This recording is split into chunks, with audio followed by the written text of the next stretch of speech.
I don't ever slow up, no I don't.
Yo, what up, y'all? Woo! All right.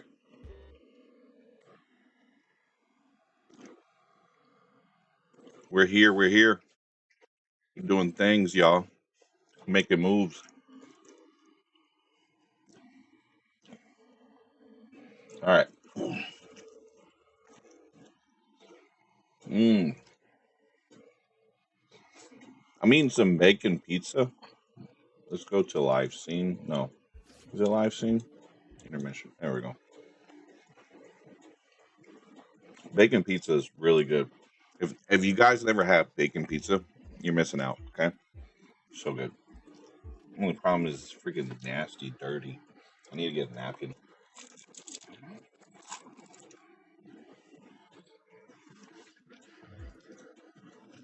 Oh wait, I should have some in my pocket.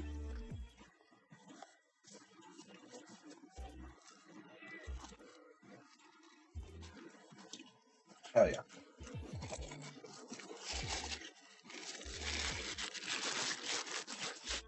That's what I'm talking about, y'all.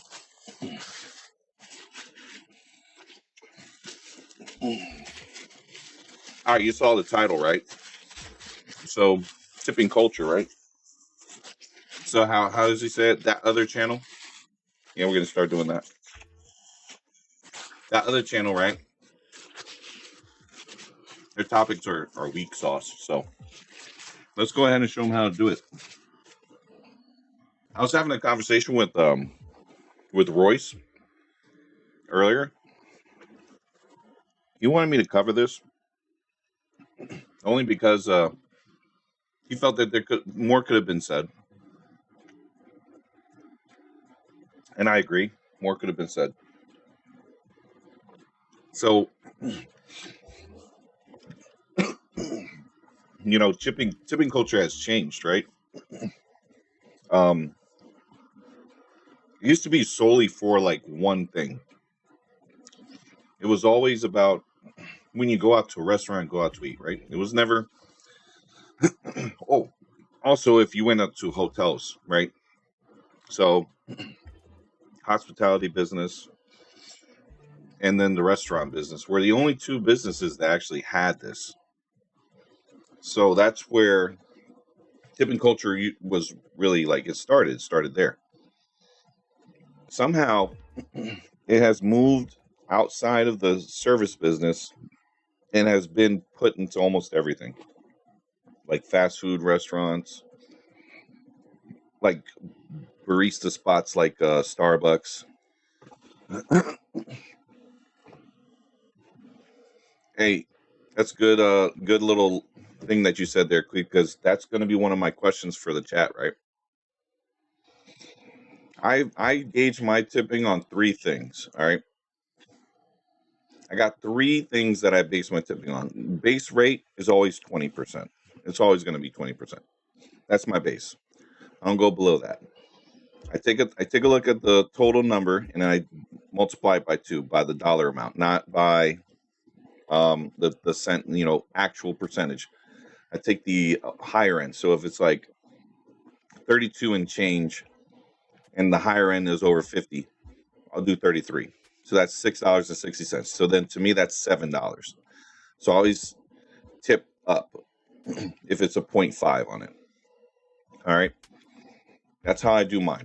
So yeah, those three categories for me are service, cleanliness of the entire establishment, not just a bathroom, not just of the tables. It's the entire place, the cleanliness of the place. All right, and did the person who took my order, did they get it right? Did they ensure the quality of the order was suffice, and they double checked it? So that's how I do mine.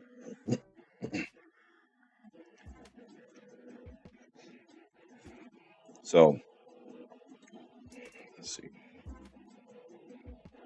Yeah, I want to be able to see your stuff there, Queef. More when they show up with the song and dance percent. And when I'm out, 30 to 40% of the total, because those people like to be real generous. So I have to go up with them. But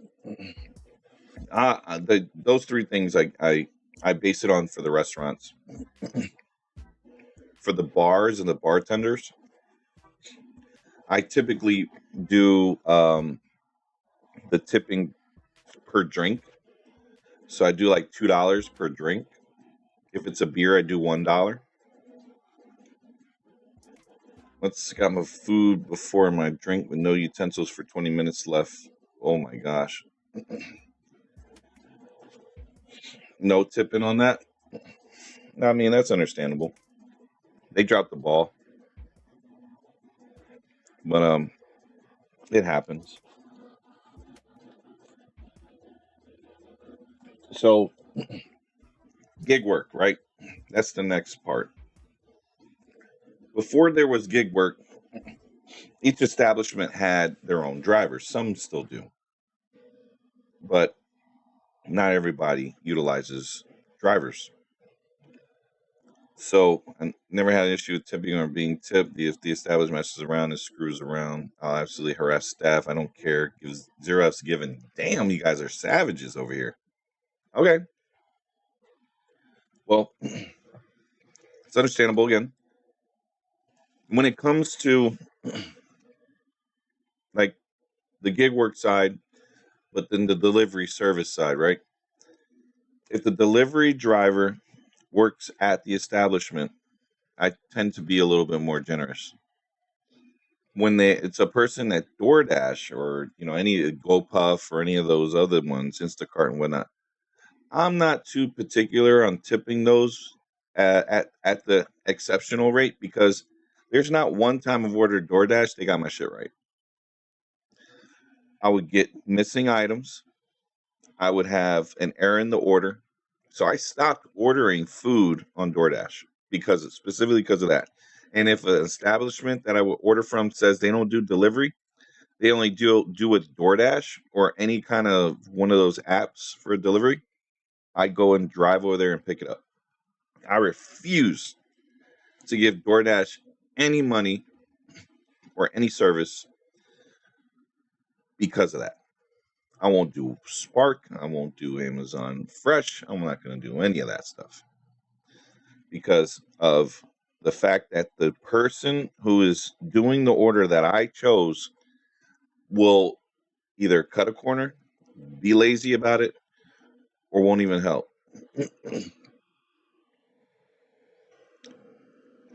That's DoorDash. I'm eating there. Yo, the place was empty and they had no excuse to do that. Yeah, you're right, Queef. That or cold food. Yeah, there is no reason for it. So that's how I typically do like the restaurant, the bars, and then the delivery drivers. I'm a little bit more willing to give them the 20% than a DoorDash driver or some type of service delivery driver that's through an app. Because I would refuse. I'd rather just go pick it up myself, deal with the pain of having to get up and going. Because saving that service fees and whatnot, I'd rather do that. Because those gig apps are not helpful at all. They're the worst. They're all about stealing money from either the driver themselves and stealing money from the customer. But the drivers themselves are not quality drivers. So they're not ensuring things are getting done because they're too focused on making a lot of money for the... Hello? Oh, we got somebody in the Discord. Oh, snap. We got Royce in the Discord, y'all. So you're right on time, sir. Yes, sir. Right on time. Right on time. So we were just going into the part about what we do for the tips. I was just on the part for I refuse to give it to gig apps because they always mess everything up. Yeah, so I think for me, I got like a policy where it's just like, even if my service was like not the best, I always stick with the 20% rule. That's just something I personally do. Even if like the service is bad, because at the end. Well, hold on. Pyatt said something funny. So his employer is going to. So Pyatt, let his employer know he's late. I'm going to have to write him up because he was supposed to go live 3 hours ago. Since he didn't go live 3 hours ago, he has an infraction on his record, and we will have a talk about this later. Let him know that, okay, the Pyatt? All right. So good. He's got about like another write up before he gets the pink slip, man. Yeah. Before we give him the boot, he has to get 2 more write ups. This doesn't look good on his performance review. It does not at all.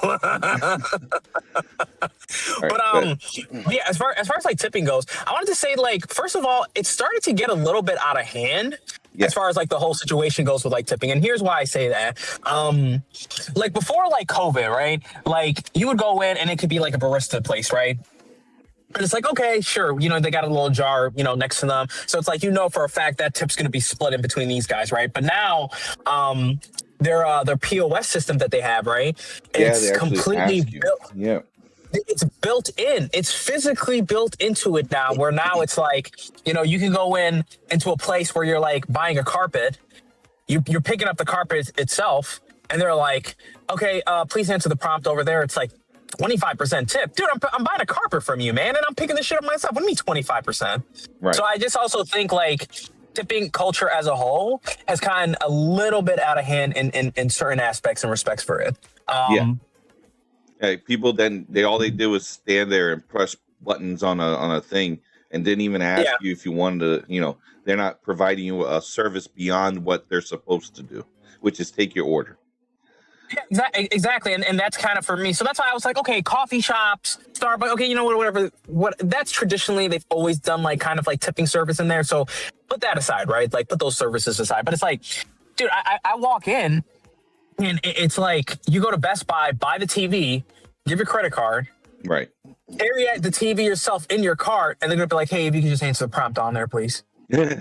Yeah, just answer the prompt. What? And you know, when it comes to those things too, Royce, okay, I'm glad Royce made that. What do you guys do in chat? When you get those prompts and it says 10, 15, 20 custom or no tip, usually the fourth one's either custom or no tip. How would you guys usually do those? For me, I have the guilt tip part of it, right? Yeah. Because that's what they do. I feel like if I'm ordering, let's say, food, right, and it hasn't been made yet, and they already prompted me for a tip, if I hit 0, are they going to spit in the food? That's what my thought is. Preach.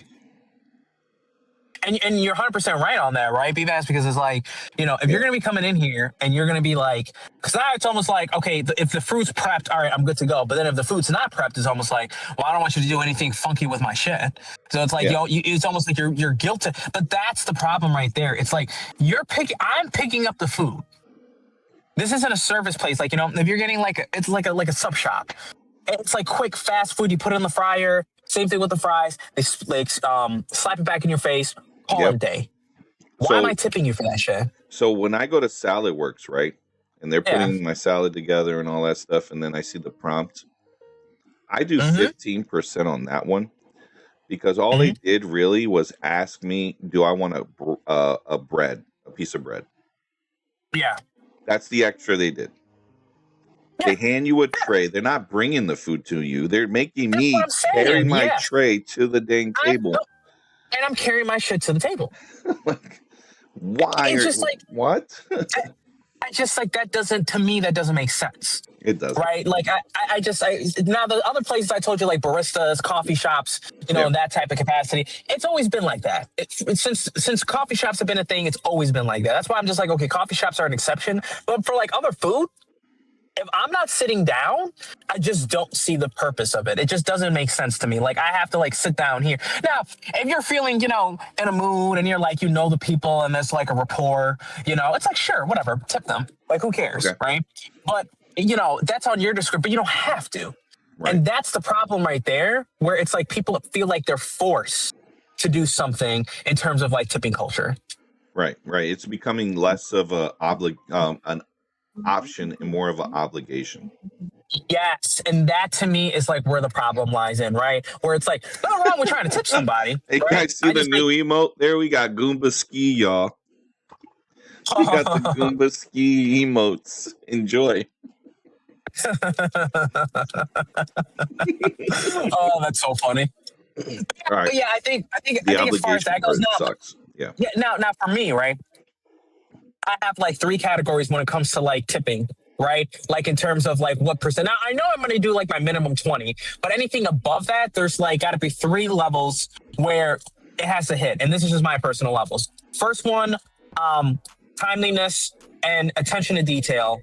You know, did the server check up on you? You know, did a spot check every like, so often, like, making sure Okay. your water's filled, making sure that, you have everything. Like, are your plates overstacking? Because if it is, they have to take it away, right? Those little details.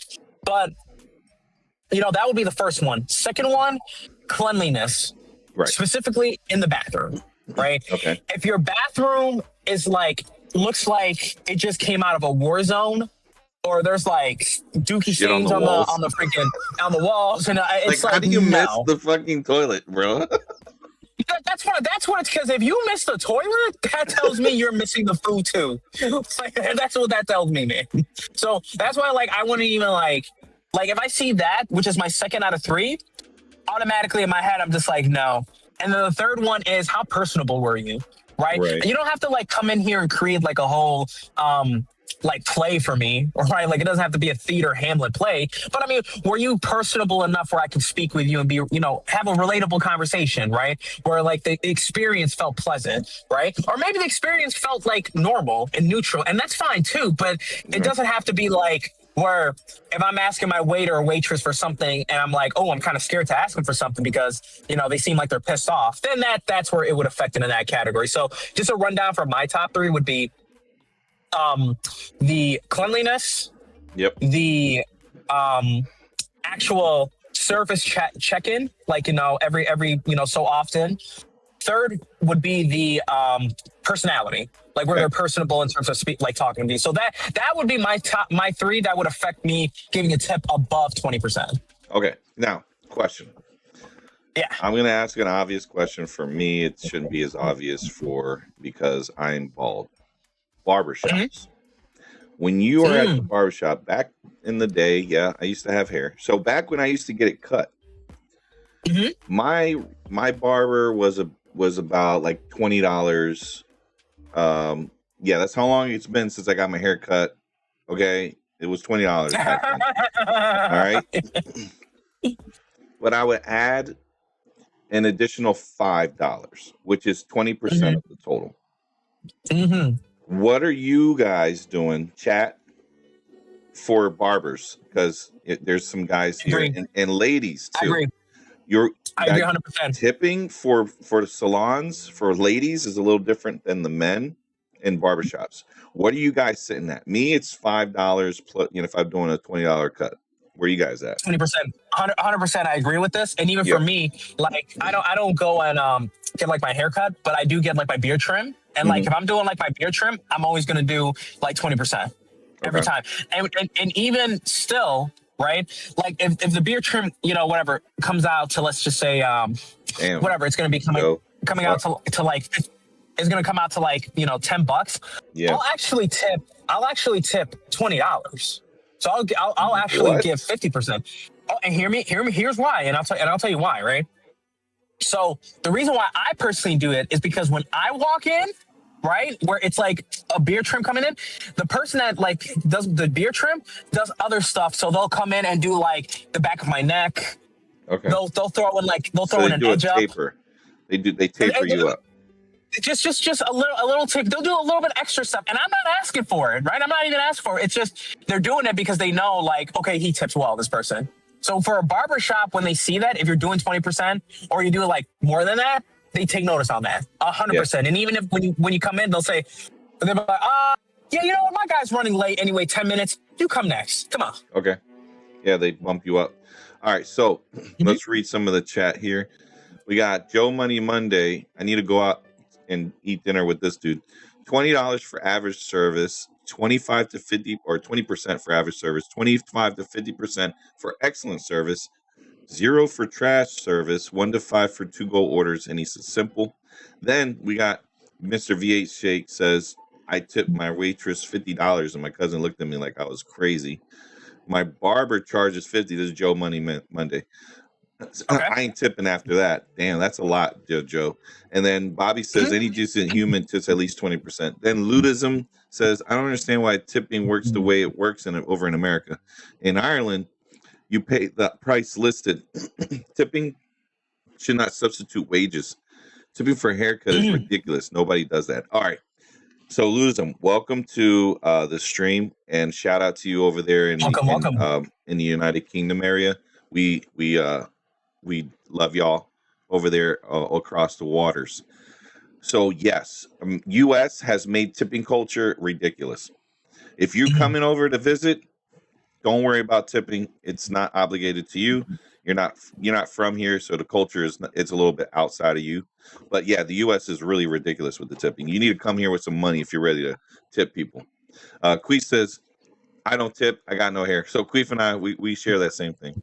Bobby goes, in America, tipping is our culture. If you don't tip, you live here, you're trash, period. Yeah. So it's nothing against the people that come here to visit. It's nothing that you guys need to do.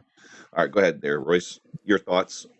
So it's actually a funny thing that that was brought up here that I thought about in my head, because one of the things that I've actually found interesting, and this is where some places in terms of owners for restaurants are like really like POSs, you know, we all know what that means. And they're like actual like trash and garbage towards their employees and disrespectful, is because what they'll do is they'll take the tips that people give, and instead of saying, okay, here's your hourly wage that we have to give per like state mandate, they'll take that tip and replace it for their hourly wages. So if they made, you know, off a table $20, and they're like, well, I don't have to pay you $10 for that hour. So for me, that's kind of like where some places are kind of shitty like that, where they'll basically replace certain wages for the waiters and the waitresses, for the owners of the place or management, to replace their hourly wages, which instead of like, dude, give them their hourly wages and their tips, they earn that. You know what I mean? Right. Yeah. So again, that's the unfortunate part where some places like kind of like do that in terms of it. So that's where tipping culture again could be affected in that capacity, where you just have to be careful where you're tipping to, because if you know a restaurant does stuff like that, like you wouldn't want to support a place like that for an owner. Yeah, Ludism. It's wild over here, man. So like if you want to come through and you want to explore the US, don't worry about the whole you having a tip. All you got to do is tell them you're from Ireland, and everybody's just going to understand. You know, you can always hit no. You don't have to do anything like that. Just stay away from the hood, because they'll spit in your food. It's so messed up that thing, but they'll do it. They'll do some shady stuff. But you stay out of the hood, man. Or if you're ordering from DoorDash, there could be a chance where somebody might just somebody might be cussing you out. They'll kick it at the door and just walk away. Yeah, lose. Yeah. Don't worry about it. Although live stream and complain about it. Yeah, live stream and complain about it. Yeah.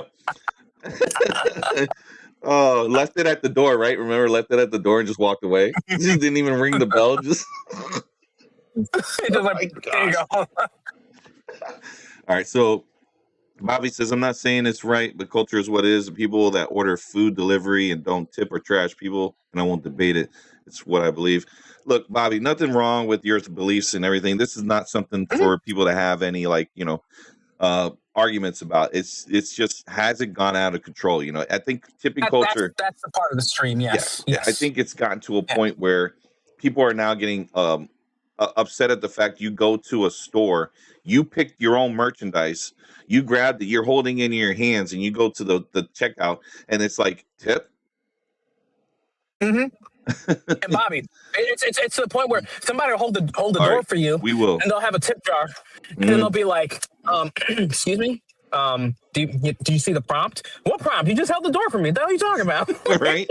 Or they'll have the tip jar with them and they open the door, but then they leave the door closed and they're like they shake it. You hear the change rattling, so it's like Yeah. But you know, that's kind of like where we're at with it, where it's like certain boys like, let's get out of here. I just think like when you enforce putting it in a POS system, you know, and yep. that's just it just again creates the narrative because people feel guilt trip at certain points. They're like, Right. damn, I see a prompt and someone's standing behind me, and then they're looking at you like, yo, Yeah. dude, like you gonna do something about that?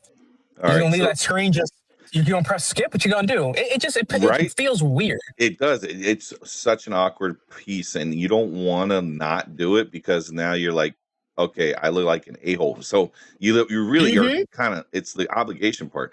All right, so let's go ahead and read the chat again. Nobody understood. Nobody should ever mess with someone's food, but if you don't tip, you're not getting it from me. I value my time. Damn, Bobby. So why Gaka said DJ dropped a new video. You got to see it. Okay, we'll check it out later. But today we're gonna do this right now. Bobby goes, yes, tipping culture is out of control. I agree, but I didn't invent the game. I just know how to play it. Yep. Joe Money, you funny. Yep.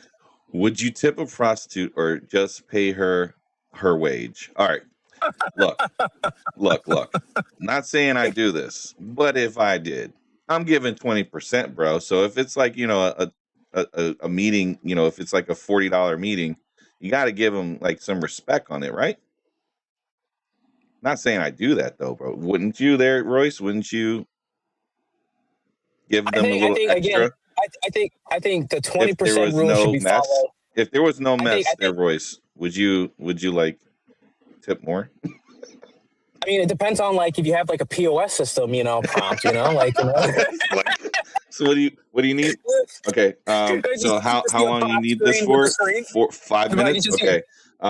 Would you like glitter on you for your spouse to be upset? No. Okay. Hold the glitter. All right. And then you get an iPad screen in front of you, like, yeah. Here. I'm just gonna point this at you. You just they're not looking. Just read the prompt, please, if you can. Read the prompt, please. All right, sorry about that, y'all. That was funny. I have no issues tipping, but I do think as the economy has changed, so has tipping, and I don't like it when the tip is automatically added on. Honey Bunch, let me cover that after I get through this. When you plan to go eat at a restaurant. Sorry, BVaz. I want to say thank you again for taking me. I'm gonna go in into the Y right now, but I'll tune in. Yep. See ya. Say bye to Royce. All right. When you plan to go to eat at a restaurant, you should make sure you have enough to tip. If you don't have the money to eat at home, period. Yo, Bobby, facts. Like if you can't afford it, don't do it. And Honey Bunch. So yes. When you go out to tourism spots, like tourism heavy places, I've been to the Bahamas, I've been to Brazil, I've been to Mexico, I've been to Canada, I've been to Croatia, I've been to France, and I've been to Italy. All the tourism spots, on every single one of them, they add that prompt because they know you're a tourist. Sometimes there's a tourism fee that they charge you as well. So it's some of those fees you can actually ask to be removed, but these are like not something that happens like as on an everyday occurrence. Now, there's only for when we're actually on the vacation. In Amsterdam, they hand you an entire menu list of services they offer for X. Luda's hey, gotta take a trip out to Amsterdam. Do they give you the prompt though? Do they be like, here, read the prompt when you look at the menu? Fantastic Max says every fee subtracts from their tip. Yes, pretty much. Yo, you funny Ludism. Oh, that's funny. So wait, Max, you're saying for you every fee is reducing the tip that you would give them, because that fee is not applied. It's more of that fee is applied by the restaurant themselves. The person who's serving you doesn't see it at all. And while you read the menu, they do a pretty job of convincing you to go for more expensive options. Okay, Ludism.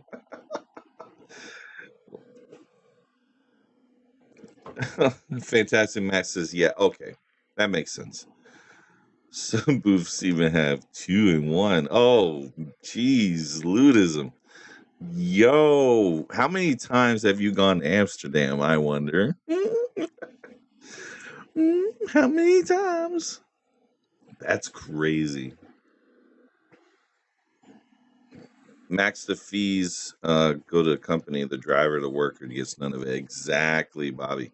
So, like, we can request for some of those fees to be removed, but like some of those ones you can't, and it's a tourism tax and everything. It's those little taxes that they try to throw on you. If you look online, there are some taxes that they charge that you have to be mindful of, so you don't get scooped as a tourist. And I usually, when I go to that country, I go and I read up on do's and don'ts. What you're supposed to do is look at the receipt. Do not pay until you see that receipt, and you want to look at an itemized list of what they charge you. And then you go and you remove those charges. So you tell them, hey, nope, I ain't paying that. Max says, just on principle, I can't be paying $20 on fees on top of a tip. I got you, Max. When it comes to restaurants, I don't agree with only a waitress keeping a tip, but they don't often make the same wage. We shared tips with the kitchen, and when I waitress hourly wage was high. Yes, some of them pooled the tips, and the pooled tip thing is kind of crappy. I don't like it there, Honey Bunch, because I gave that cash to the server. I want the server to get that cash, nobody else. Bobby says at least Max gets it. People that pay all the fees and then stiff the driver blows my mind. Yeah. That's for the gig tuber, the gig work, economy, and all that. I do have a question for you, chat. Answer this for me. Would y'all go out if you couldn't afford it, or would you rather stay home and make something for yourself, or go pick it up, like as a quick meal and come back? What I mean is, if you don't have at least $100 to go out to eat, would you go out if you didn't have at least $100? So Honey Bunch says, so what would cause you not to tip someone? For me, one time this happened. I didn't even pay the bill. I went to IHOP. I had a party of like 15 people. We were like 15 people. We went out the night before. We all crashed at each other's spots. We got up early and we went to IHOP, and then we took up a whole row. It took over an hour to get our food, and it was ice cold. Everybody wanted to leave, and I was like, no, let's give it some time. Maybe they're holed up, they're behind or something. No, like I kept asking, they never came back or anything. So when we got all that stuff, I was like, you know what? I'm gonna eat my shit. It's cold. No, I'm gonna eat it. And everybody ate. And then we got out. I said, we're leaving. They're like, what? I said, we're leaving. I'm gonna tell the manager we're leaving. And I said, we're not paying the bill. We're walking away, and you guys are gonna eat this cost. The bill is over $160. And I told them, because y'all guys refused to bring us warm food, and y'all decided to leave us with cold food, you now have to eat our entire bill. We got up, we walked away, and we never went back to the IHOP. That's when I haven't tipped someone. So Bobby says stay home. Cooking at home is the cheapest and the healthiest way to eat. Ludism's entirely situational. If I don't got it, I'm staying in. All right. Me too. I don't go out if I don't have the $100. I don't even consider going out if I can't afford to give a good tip. But I won't have food delivered from an app. Way too expensive. I'll go pick it up myself. Yes, I feel you on that, Honey Bunch. Ludism says sounds fair. All right. So, Honey Bunch and any other females in the chat, when it comes to hairdressers, what do you guys are tipping for your hairdresser? Let's say you go to get your hair done. What is it, like 150 or something like that for females? It's between $100 to $150. That's the low end. All right, I'm talking low end. I don't know what services you get, but what's your tipping range for that? Peyton says, I eat mostly Asian places, and they don't seem to care if I had to leave 20% tip or 100%. Do you tip for it to go? Sometimes I do. Why I tip as a to go on the chino spots? Um, because it's prompted. All right, you do 30%, Honey Bunch. Wow.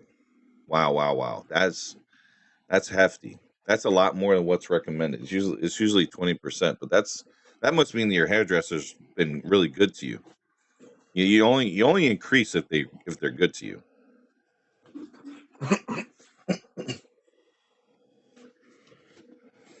All right.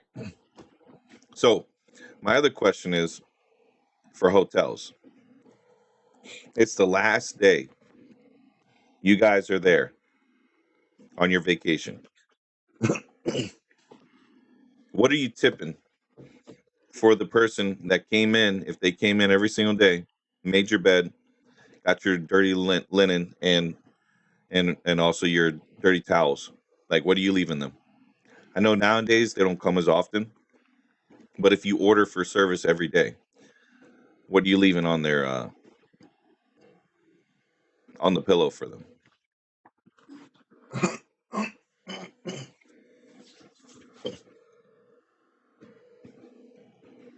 For me, if it's the last day and I'm in a foreign spot, I'll give them like, and I have like, let's say $50 to $100 of what I had. I'll leave like $50 to $100 of the foreign currency, so that way they feel like they got something out of it.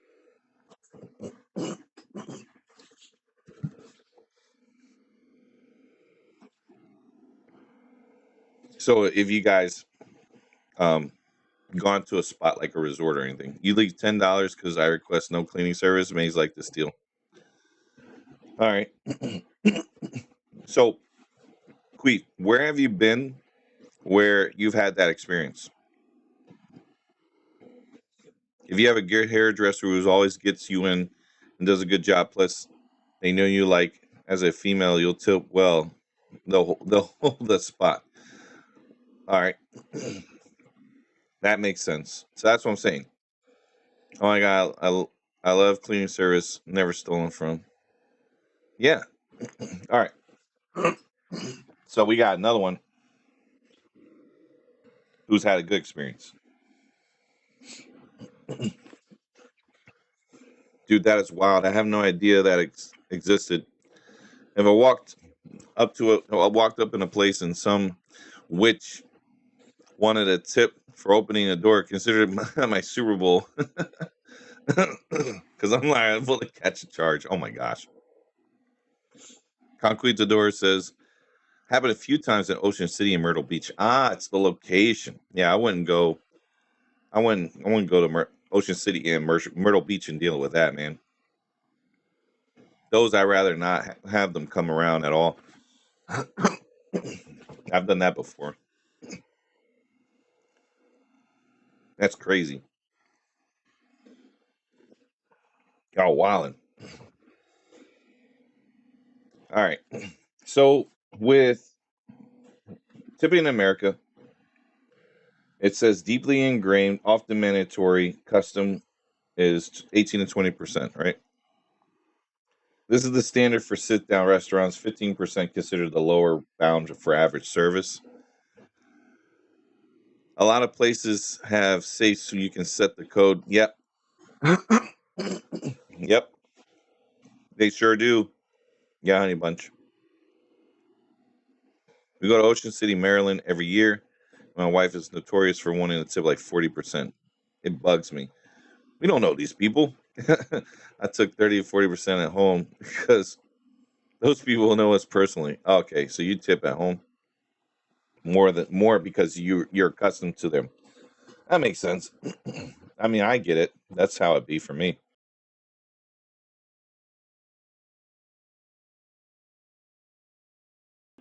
Yeah, that's how it be for me for sure.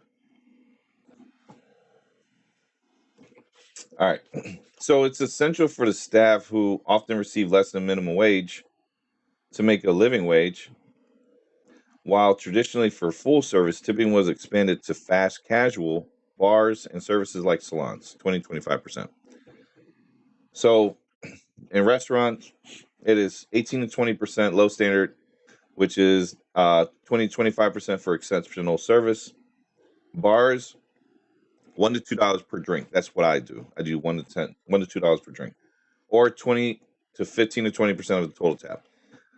Olive Garden and Red Lobster in Youngstown are dope. Never had a problem in 15 years. Oh, yeah, that's awesome. The Olive Garden in Youngstown was my first time I ever been to Olive Garden. That was life changing, dude. And the one in Boardman. Oh my gosh. Oh my gosh, that was life changing, bro. All right, other services, 15 to 20% for hairdressers, taxi drivers, and hotel staff. Those are the valets and bellhops. Now, look, bellhops, I don't know, man. I don't know. I'm a little iffy on them. Because all you're doing is opening the door, bruh.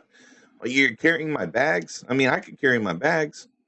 Like, you're not doing, like, all right, so look, this is how you get the tip if you're going to be a bellhop. You're going to come to me and be like, bro, you want to have a good time? You here to have a good time? Let me tell you where you need to go. You need to hit up this spot, this spot, this spot.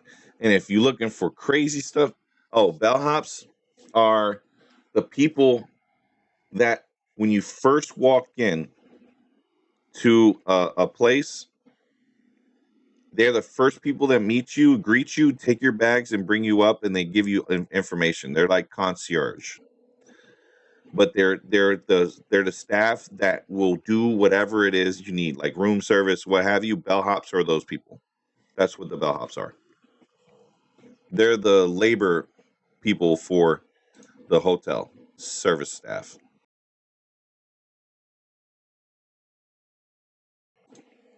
They're those people. All right. Yeah. So the tip creep. Digital payment screens have made it common to be asked 18 to 25% tips at coffee shops, fast casual counters, or retail stores, often considered optional. Bruh, that is where I have an issue. That's the part where Royce was talking about. Coffee shops, bro, you're just making my stuff, but I'm paying for it before it's made. So if I tip you and I don't even know how the quality is going to be, you're kind of pushing me in a corner. So if I'm tipping you, you better take that order seriously. You better tip, like if you're making it for yourself at that point, because I'd rather pay after you make it. So let me taste it and everything. If it's good, fine. If not, I throw it at you and run. No, I'm kidding. I'm not going to do that.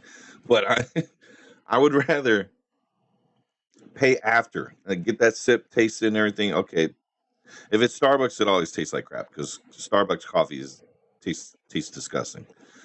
But I would rather like try it then buy than to buy and then try, because then I just tipped you too and you made it like crap. That's where I have an issue. Also for fast casual, bruh, your fast food spot. Why the hell are you asking me for service when all you did was just press buttons? And then you asked me, do you want fries with that? How what is the service you're giving me other than what you're supposed to do? You're not going above and beyond. You're not making it exceptional. You're not making it memorable. You're barely looking at me. You're looking down. You know, you don't know my name. You don't even care to know my name. I'm not tipping counter service. All right. That makes sense. But for me, when I see that, it gives me guilt. So I tip out of guilt. All right. The controversy. Many Americans feel pressured to tip in more situations than previously, leading to feelings of tipping fatigue, with some studies showing 30% of Americans feel the system is out of control, which is where we're going right now. And that's how I feel. It's definitely out of control. All right. Why it exists? Excuse me, y'all. Tipping allows employers to pay workers below the minimum wage, the standard minimum wage. This shifts the burden of pay directly to the consumer. So you're giving us the obligation and the have to pay because the employer refuses to pay their employee more than minimum wage. They're paying them under. Keeps costs low and all that stuff. That's why they do it. But you're making us kind of like fill in the wage gap, pretty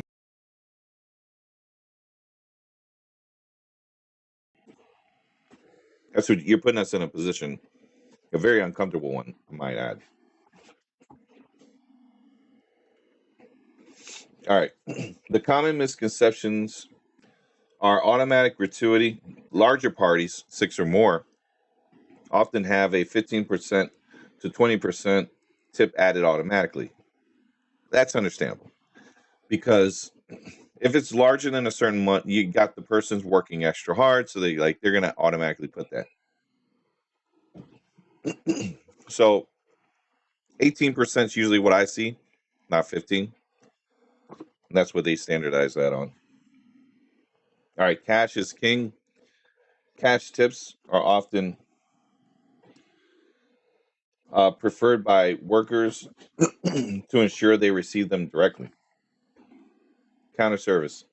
Tipping at a coffee shop or counter services place is not required, although often prompted by digital screens. All right, just so I'm understanding this correctly, employers in the U.S. can substitute income minimum wage based on the expected tip service get. Yep. The restaurant business, just so you know, the restaurant business. Let's say Applebee's. Let's get Applebee's. Minimum wage.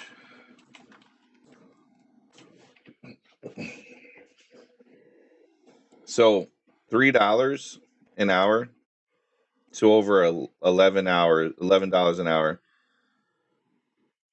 plus tips. They can pay under minimum wage because they get tips. So 3 to 15 an hour plus tips. And then there are some areas it's 9 to 14. So it's not as grandiose. It is, but the labor market here in the U.S., because tipping is one of those things that kind of like it's embedded in our everyday life. Nothing we could do about it because of these things.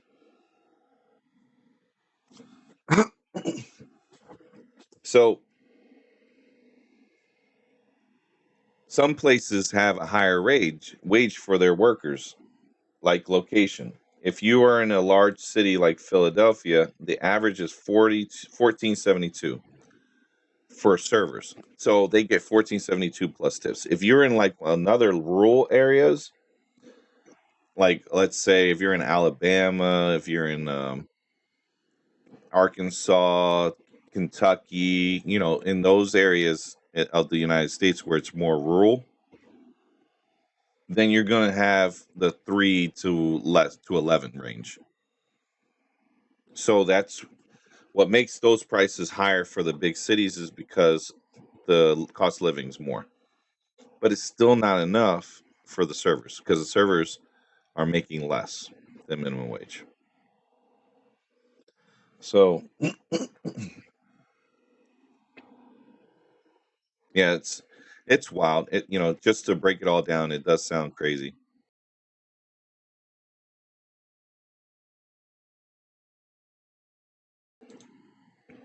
Yeah. US is weird. We have a lot of weird stuff that we do that a lot of countries will look at as like odd. So tipping is one of them, but it's becoming a problem. And I wish they would just go back to what it used to be. You just tip the regulars, like your taxi drivers. You tip the bartenders. You tip the servers at a restaurant, and your saloon and your barbershop people.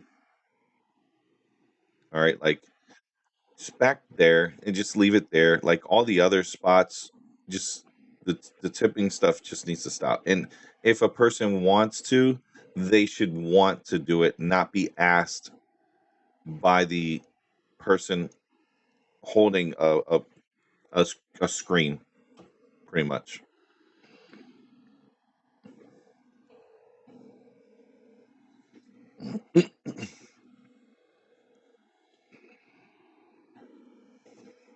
So that's pretty much where we're at with that. All right, guys. Now,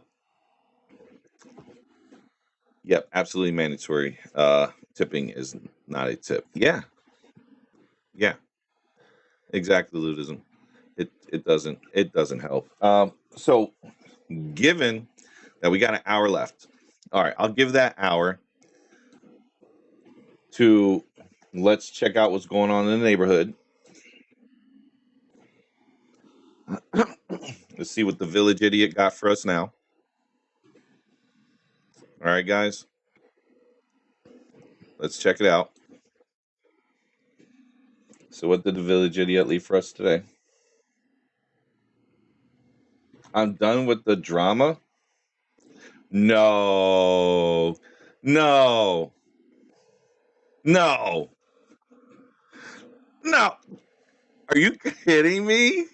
No. No. What? All right, Ludism. I have a whole series I want you to check out. Okay, go to my channel, subscribe. All right, like every video and share this with your cohorts. I have a guy, he's called the Amazing Hustler. I've known him since 1995. Okay, we went to school, grade school together. All right, like the very, very low end of grade school, like 5th grade, 4th grade. Like I've known him since 4th grade. That's how long I've known this guy. So I have a whole playlist called the Amazing Series. Ludism. Look at all those videos I put out on him. Okay. Just so you know, dude's been trying to shut my channel down. Okay.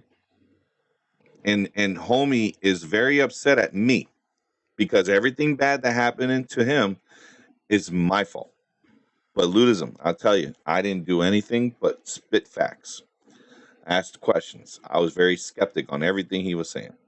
But dude now is saying I'm done with drama. What? All right, I gotta hear this. We gotta watch this. Whoa. What's that? Oh, okay, guys. Tomorrow, I will get it tomorrow. Okay, tomorrow. I'm gonna sign up tomorrow. Okay, I got you tomorrow. I promise you, I'm gonna get it tomorrow. I'll check it out for sure. You seem like sound enough guy. Oh man, I am a sound enough guy. Thank you very much, Ludism.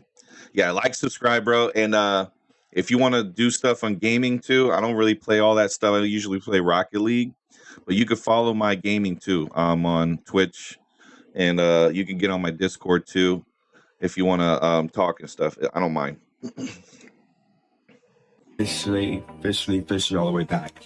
the amazing hustler here, British Rome Jr., whatever you want to call me. Just call me. Coming on my channel, hitting that like button and subscribe. He's playing music, y'all.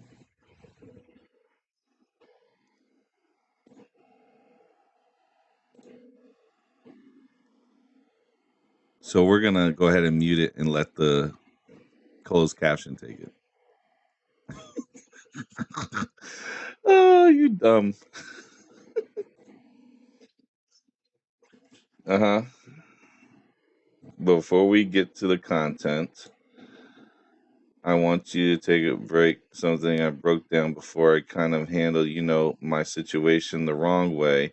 So let's handle it the right way. So guys, I know I'm a public figure now. I gotta just eat that. Understand?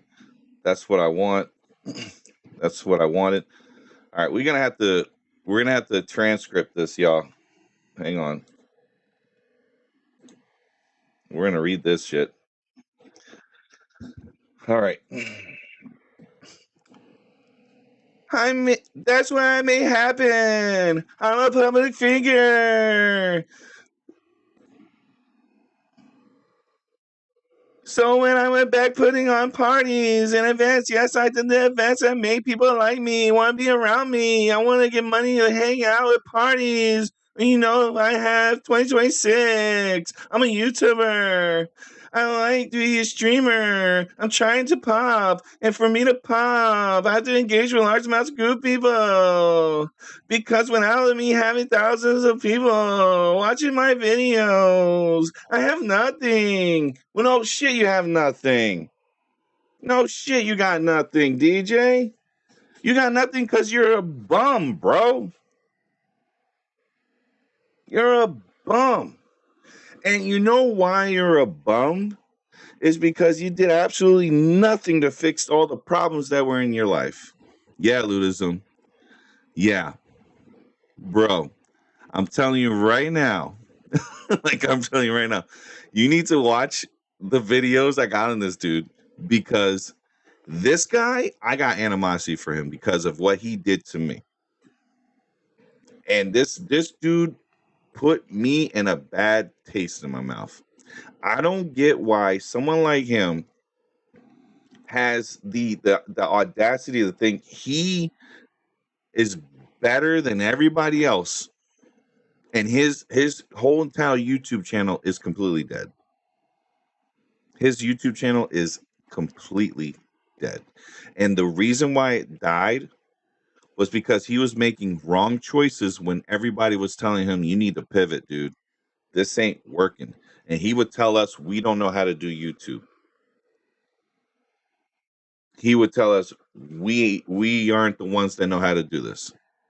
Channels that were monetized, Ludism, channels, completely monetized, fully monetized channels with 60,000+ views. Probably just rage bait at this point. For what do you mean? What's rage bait? This video? You think it's just rage baiting me?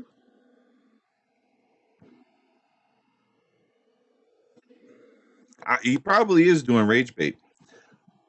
But this guy had channels, like there was a channel where someone pops in and they're trying to help him. They have 60,000 views on each channel, that each video they did. And this individual tells them, oh, you don't know how to do this. The other interesting situation is he would try to pivot several times. But each time he pivoted, he was going back and doing the same stuff. So his topics were like reruns. It was like watching a syndicated show, let's say like Three's Company, and you're watching the same stuff every single time. DJ is ignorant to every situation I've ever heard him speak on. Yeah, he's ignorant to every situation. He doesn't do the research. He doesn't get anything situated. Like, he doesn't have the preparation down. He reads from a script. He doesn't speak off the top. He says he does, but he legit looks at everything through a script at sometimes in the pre-recorded videos, he's usually looking at a script. On the ones that he's live, he speaks, but he's just blah blah blahs. It doesn't even sound like context or content. It's run on sentences, a lot of like, here's situations and let's get into it, and I'm that guy's, and it's just like, okay. And then you hear sometimes the blacks or you hear the whites, and it's like, bro, what are you doing? Lies also way too much. Nobody wants to. Yeah, watch somebody constantly lie. Not at all. Not at all. All right. So let's see what he's got to say. He says, 100 of people watching my videos, but keep in mind, I allow myself to become a victim of my own success. What? What do you mean, victim of your own success? There's no way you're a victim of your own success because you don't have success. What success? Because I was at the peak of doing YouTube and I was doing, 4,000 to 5,000 views a video. At that point, nobody ever was showing love, because you didn't bring engaging content. You didn't stop and appreciate your audience. Like 3 years ago, you said you were doing a giveaway of $50, but you haven't done one since. You've been telling people they have to pay to watch you. Trashing your sister over $200 is on live is success, right? He was telling his sister, I gave you over $250. You need to give me an extra $50 to make it even, because you're gonna go broke in a few weeks. You might as well just give it to me. Like, what are you doing shaking down your sister for? That's mean. That's real mean, homie. Like, why would you do that? He has never had successful YouTube. No, he had viral moments, but he didn't have success. Now he's trying to hide from the past. Yeah, he's trying to retcon everything. Yeah. They threw up a white flag. Yeah, they did. Yeah, they did. At that point, everybody was showing love. There was a lot of respect because I was talking about gig work, and I was talking about how the bad, the good, the ugly with gig work, and it made a lot of people happy. And then I got super viral and popping. I got the haters who really weren't necessarily all haters. A lot of them were just critics of my work, me being a public figure. You got to take that on the chin and go. But instead of me doing that, I chose to complain, cry, and whine. You sure did. I want that same energy from all the recent smoke shows. Exactly. I wonder why you chose to do this there, DJ. I wonder what made you decide to take a pivot on all of this. After you think this is gonna stop me from freaking clowning you now? You tried to shut this whole movement down, dude. You tried to shut it down. You really think this is gonna stop now? I stopped it, and you kept going. You decided at the end of the Amazing series to throw all the shots at me when I wasn't even paying attention to you. You were poking the bear, man. Now that you're at a freaking your back's against the wall, now you want to go ahead when your whole livelihood is threatened, bro. When your whole your whole YouTube channel can get shut down for your reckless behavior. Now you want to go ahead and take a change on, oh, let's pivot.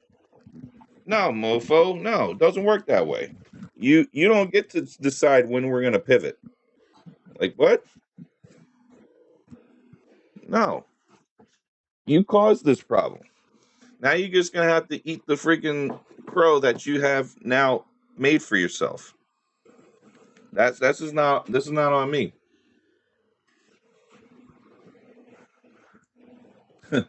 Hey chat, y'all working today? Yo, we have Holly. We have a video with DJ. Now he wants to go and say I'm sorry without saying I'm sorry. This guy wants to say, oh hey, haha, all jokes. You have a whole channel dedicated to trashing my character. Like what? You make it like, yeah, it's too late. You're right, Holly. It's freaking too late. DJ Chop type to fire shots and then be like, I quit. Yeah, exactly. Scott, exactly. Why? I don't know. I really don't get it. I really don't get it. DJ Tyler to fall at shutting down, to fail at shutting down a channel, and now he says, no more drama, guys. I'm down. Weak. I know. Freaking weird, man. Freaking weird. You chose to complain, cry, and whine. I'm off to bed. Drop the sub. See you next time. Ludism. Thank you. Go to sleep, bro. Rest up. Catch me tomorrow, all right? Much love to the Irish people, man. And I love your shepherd's pie, okay? You come to the freaking U.S., you come find me, bro. We're going to have some shepherd's pie together, okay? I know a spot in New York City. Take care. What up, Kay? Look at we got the hitters coming up in here. All the best. That's right. Take care, man. And happy St. Patty's Day to you. You had some last night. Let's go. Yo, shepherd's pie. Yo, y'all don't know what shepherd's pie is? You need to go to an Irish pub or go someplace where there's an Irish cookery. And you grated cheddar on top. Let's go.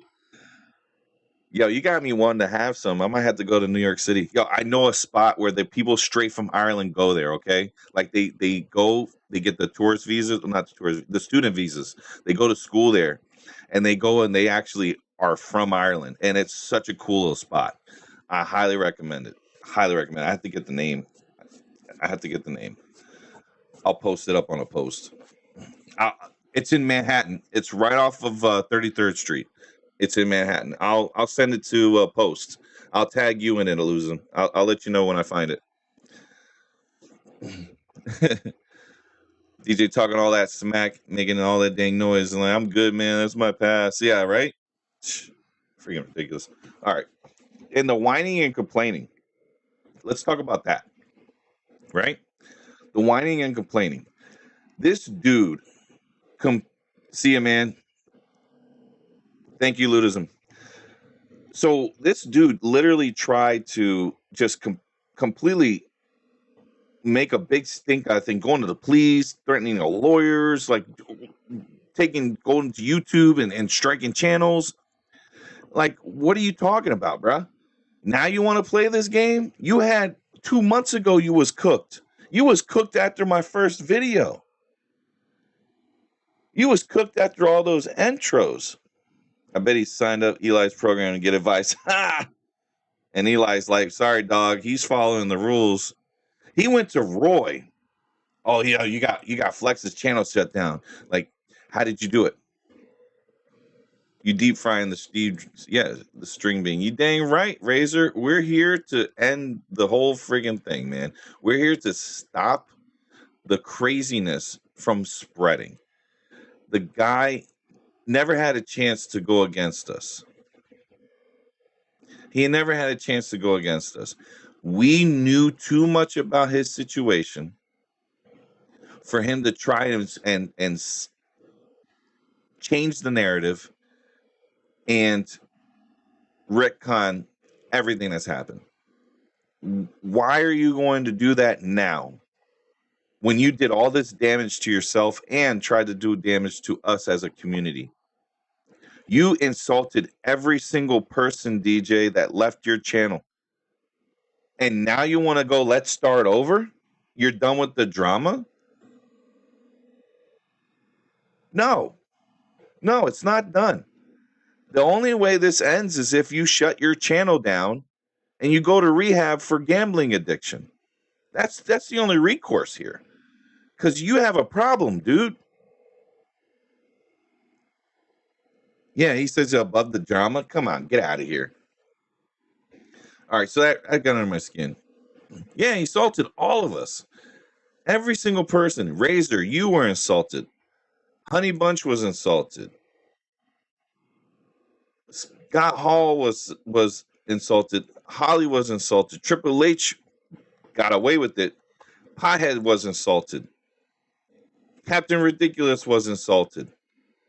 Royce was insulted. OG was insulted. Danny the Nanny was insulted. Craig was insulted. They're not even here.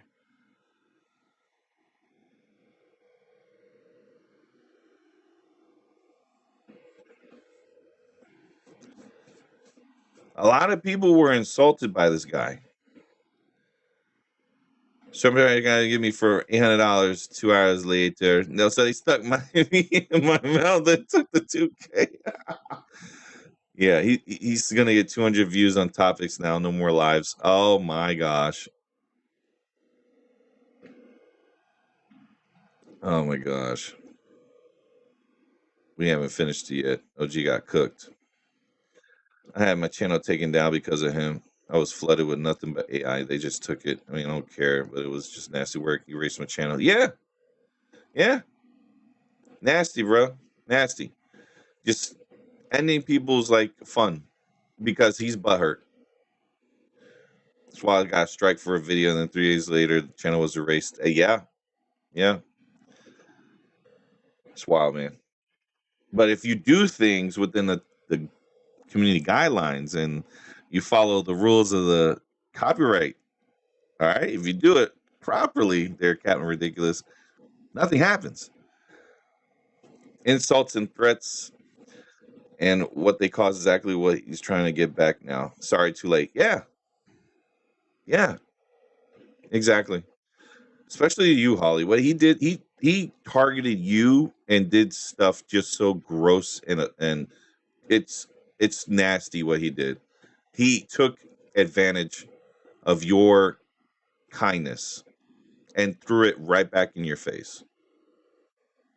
You trusting someone with things that you wouldn't think they would go ahead and just reveal, and boom, just throws that in your face.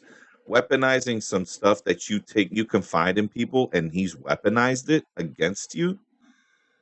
That's wild, man. I can't do that to people, dude. Like, if someone trusts me with some secrets and shit, I gotta hold on to that, because they're telling me I can't allow you to let this out because this is gonna ruin me and my whole like being, because psychologically I just can't trust people at that point. I would be like, yo, okay, got you. I won't do it. And then we do the pinky swear stuff, and all that stuff, and then we keep it quiet. That's what I do. And I leave it alone. So what else does he say after whining, crying, and complaining? And it created a problem that now, like years later, I'm finally starting to like tackle and understand now, that with change, that understanding, that fire that I now have again, with the fact of something going to talk about in the second year. We're no longer going to play the games with this channel, because I absolutely want to be once again viral and then maintain that number, because I had to look at the fact that I got to give a shout out to Hot Mic Drop Barbecue, or Mic Drop Barbecue. He was under me, not even doing a tenth of what I was doing, but he found the formula and ran with it, which is to do serious on people or a particular topic and run with it. All right, I'm not sure he's running on right now. I'm talking about real life threats. Yep, or you're now done, and it comes to me. Enjoy the legal process. Yeah, exactly. This was Dennis' way of saying out loud, I'm going to pretend that last 2.5 years of my life didn't happen, and clean say everything. Well, I could pretend that don't exist. Get out of here. For real? That's what he said? Get the hell out of here. Wow. So, for example, I come here and I see everybody down bad trending, like right now. He's doing an Anton Daniels, I guess. The fact that Anton Daniels got caught in the love triangle where he has his co-host in his podcast manipulating, trying to get things based off more than likely they got in allegedly. And he started pushing back like, you're not going to make me do things because we're doing things. And now a lot of controversy with the Corey Holcomb podcast. All right, hold up. DJ, I don't know what your plan is, but you should really focus on what you're saying, because you're not saying anything. It's already 3 minutes into the video. You haven't said anything. This is what's the problem with your channel, dude. You're not saying anything. I'm done with the drama. Let's start over. What's with all this? Go straight into the freaking point, bro. Am I tripping, y'all, or are y'all seeing the same thing I'm seeing? Because for the last 3 minutes, he has not said a dang thing. Dennis wants to do reactionary videos on YouTubers, but doesn't like when people do reactionary videos on him being YouTuber. Oxymoron. Oxymoron. Sorry, bud. You're a public figure. And if you get bigger, you're gonna look like a freaking clown, and you are. People watch for the interaction of panel and chat, not his option, not his opinion. Yeah. Bro, it's like a high schooler, preteen girl. I hate drama. I know. People watch for the interaction with panel and chat, not his opinion. Exactly.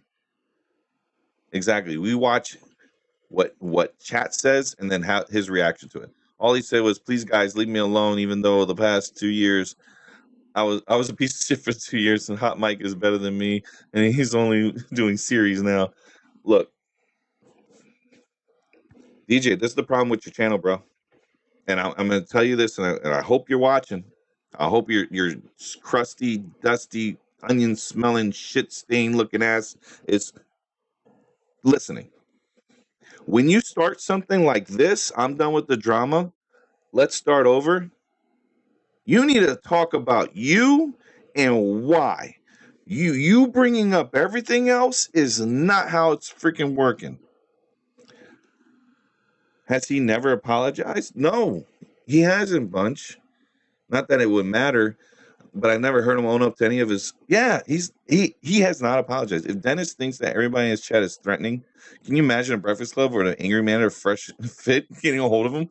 Small D Dennis is watching. I'm telling you right now, your channel is cooked, bro, unless you do one thing and one thing only. You need to make entertaining, engaging, eye-catching content and get to the substance of what you're saying, bro. Why are you talking about other people? You could just say, this channel is dead.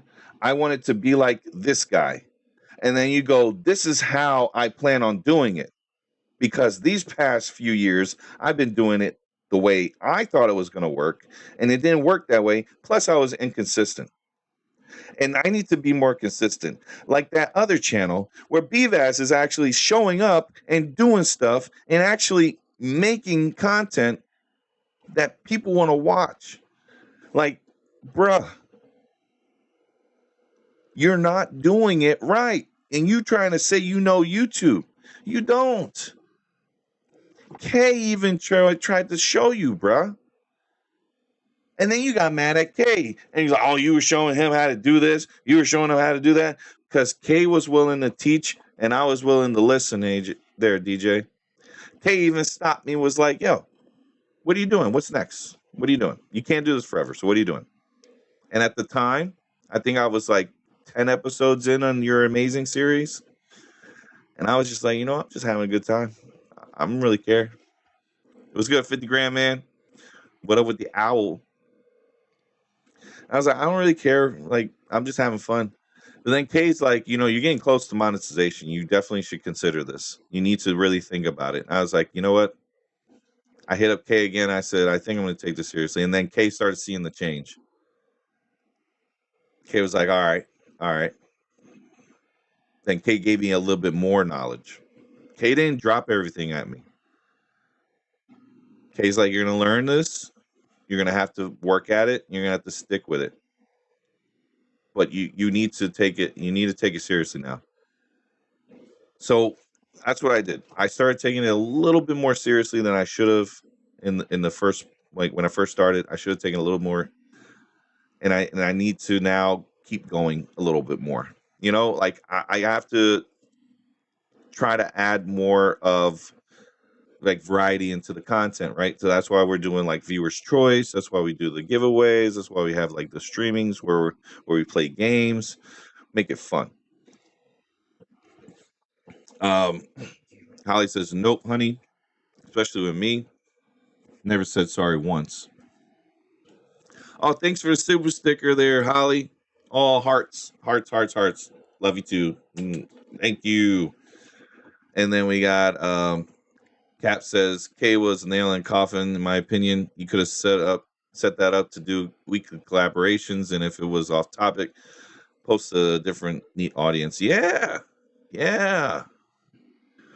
Also, people are having fun and interact. They're fun to watch. I'm not about taking grown man constantly whining seriously. Yeah. Exactly, bunch. Exactly. All right. So let's see what he's saying here. All right. Again, DJ, you're doing it wrong. Stop talking about everybody else. You need to talk about what you're doing, what happened to you. Wordplay. Hey, welcome, man. Wordplay. You're not a member, dude, but you're missing out. I'm going to highly recommend you become a member, Wordplay, if you're not already. I don't think you're a member. But if you're a member, this is what you get, sir. You get all that for being a member. Subscribe and get these emotes. So you're doing it wrong, dude. Please just do it the right way for once. And actually show up at, if you're going to do like streams or videos, you need to upload at least 3 times a day. You're going to get a membership tomorrow? All right, man. Did you see the emotes you're getting? You see the emotes? There's 8 of them, man, or 9. Looks like 9. You get 9 emotes, my guy. Like 9 of them. So, you gotta like create emotes for your audience, okay? You gotta give them giveaways, all right? You gotta create engaging stuff for your channel. Yeah, the emotes are fire, right? And in Wordplay, if you do a super chat of $5, if you do a $5 super chat and type in some stuff. Oh yeah, Razor, it's your favorite. Yeah, that was for you, Razor. I knew you would love that. If you tip the super chat $5. Yeah, exactly. I got text to speech Wordplay. Write whichever you want. It's gonna say it.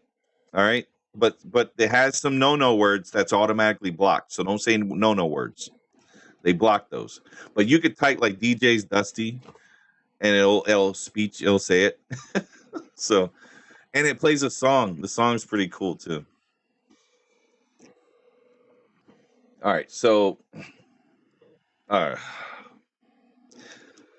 you're doing it wrong, man. Talk about you. Talk about the substance of the live. Give it the titles and stuff, and just you need to create substance in your live. You want to switch in between or at the end? Yeah, we're gonna have to have. Yeah. For real, the test of speech. Yes. Yeah, you're gonna have fun with it. I know. Dennis it goes live immediately, takes a call in minutes, he mutes it. He streams the YNCA b-ball, and his audience, little kid b-ball. Yeah, yes. And it tanks the algorithm badly. It tanks it. I knew what you meant, Razor. I knew it. It tanks it so bad. It is terrible on how he is just completely wasting. And wait, you think just watch hours is going to get you to fucking think? No, bro. Your audience is bored of you. All we're watching for is the next crash out. Hey, guys, I'm going to put a poll up.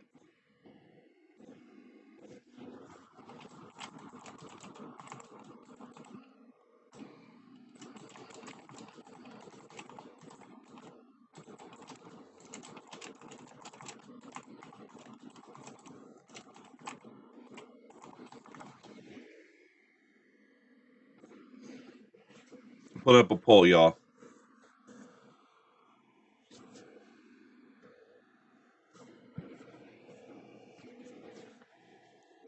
And DJ, I hope you're watching this poll, and I hope it's illuminating. Yeah, hit that like, subscribe, and get and let's get him deeper in the algorithm. Let's go. He's going to literally crash out because he doesn't keep his eyes on the mouth, motherfucker. Right? Hey, we got a gifted membership. Let's go. Yes, yes. Let's go. Let me leave the Discord because I don't think anybody's coming in. All right. I left the Discord because nobody's coming in, so we're just gonna talk. It's just me. Oh, look at that. We got a gifted membership. Ill Hot Facts got membership. I'm sorry, I didn't mean to say ill, but it's just Steven. Hey, welcome, Steven MK3. And Hot Facts, congrats on your membership. Hey, and you know he's watching, then he has somebody else watching for him. Of course he has somebody else watching for him. Look, you got to have an interactive stream. You need to have interactive animations, bro. You got to be you need some stuff that sticks out. What you're doing is just, you still have an empty home. Your home has no, I just realized that his home still don't have furniture. Guys, he's been there a month and he has no furniture. Navsky, you're watching and taking notes. Hot Facts is on the shit list now. Oh, damn. So thank you again, Scott. Thank you. You rock, bro. Appreciate it. Like, guys,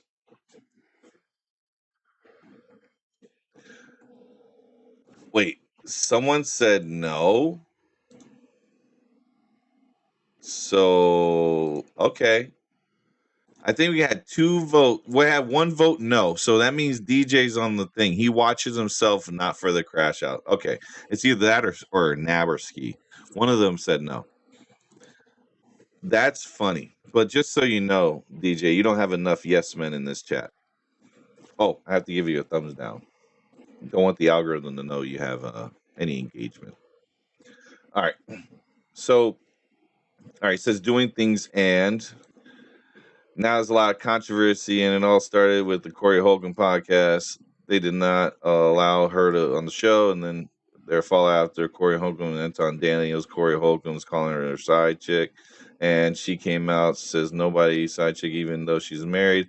I guess her husband is like a police officer, but besides all that, guys, we're here on YouTube. We're doing hundreds of people watching a video. Guaranteed you are considered a public figure. Yes. All right, dude, you just said the same thing twice. Razor, nah, Nav is juggling DJ's nuts right now. Truth is, DJ went to the police station because Nav wouldn't stop touching DJ. No place. No, don't touch me there. This is my no square. Yeah, he's touching no squares, man. DJ, you just now said the same thing you said. Are you a public figure? Yes. You said, are you a public figure? Yes, before. You're now saying the same stuff. Again, no substance.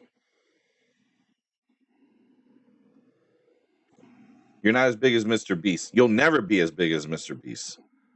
You're not as big as Alter with the Aller Smoke podcast to do hundreds of thousands of views. You're not nowhere near even these gig workers like a Pedro or a Mishimu, or even, I can't think of anybody else right now because I'm like having a little brain freeze. I was like about Nugs, and Nugs may not be as big as them, but you're still a public figure, and I got so much of my life. So I want, once again, apologize to those that rock out with me and show me love, and I got all the love for me and letting y'all down because I have been absolutely nasty. Okay, we're gonna leave it right there. Let's look at the chat. Yes, sir. Let's go. No. All right. Wait.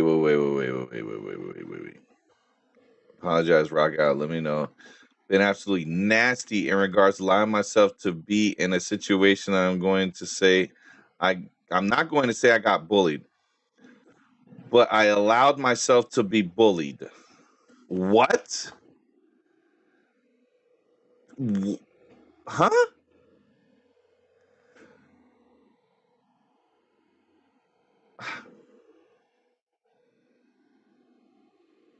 Huh?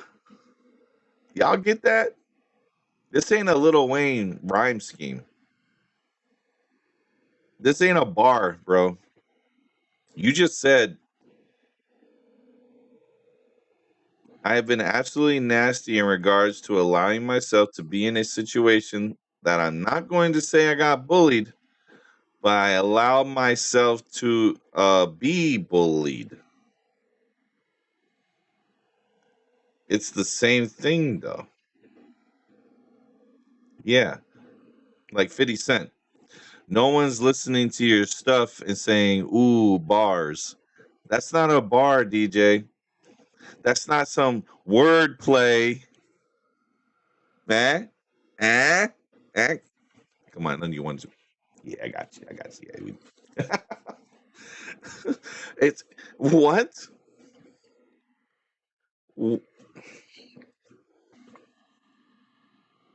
You can't say these things and then us not go, you're stupid. You can't do that and then we are literally not gonna say you're stupid, bro. Top tier. Yes.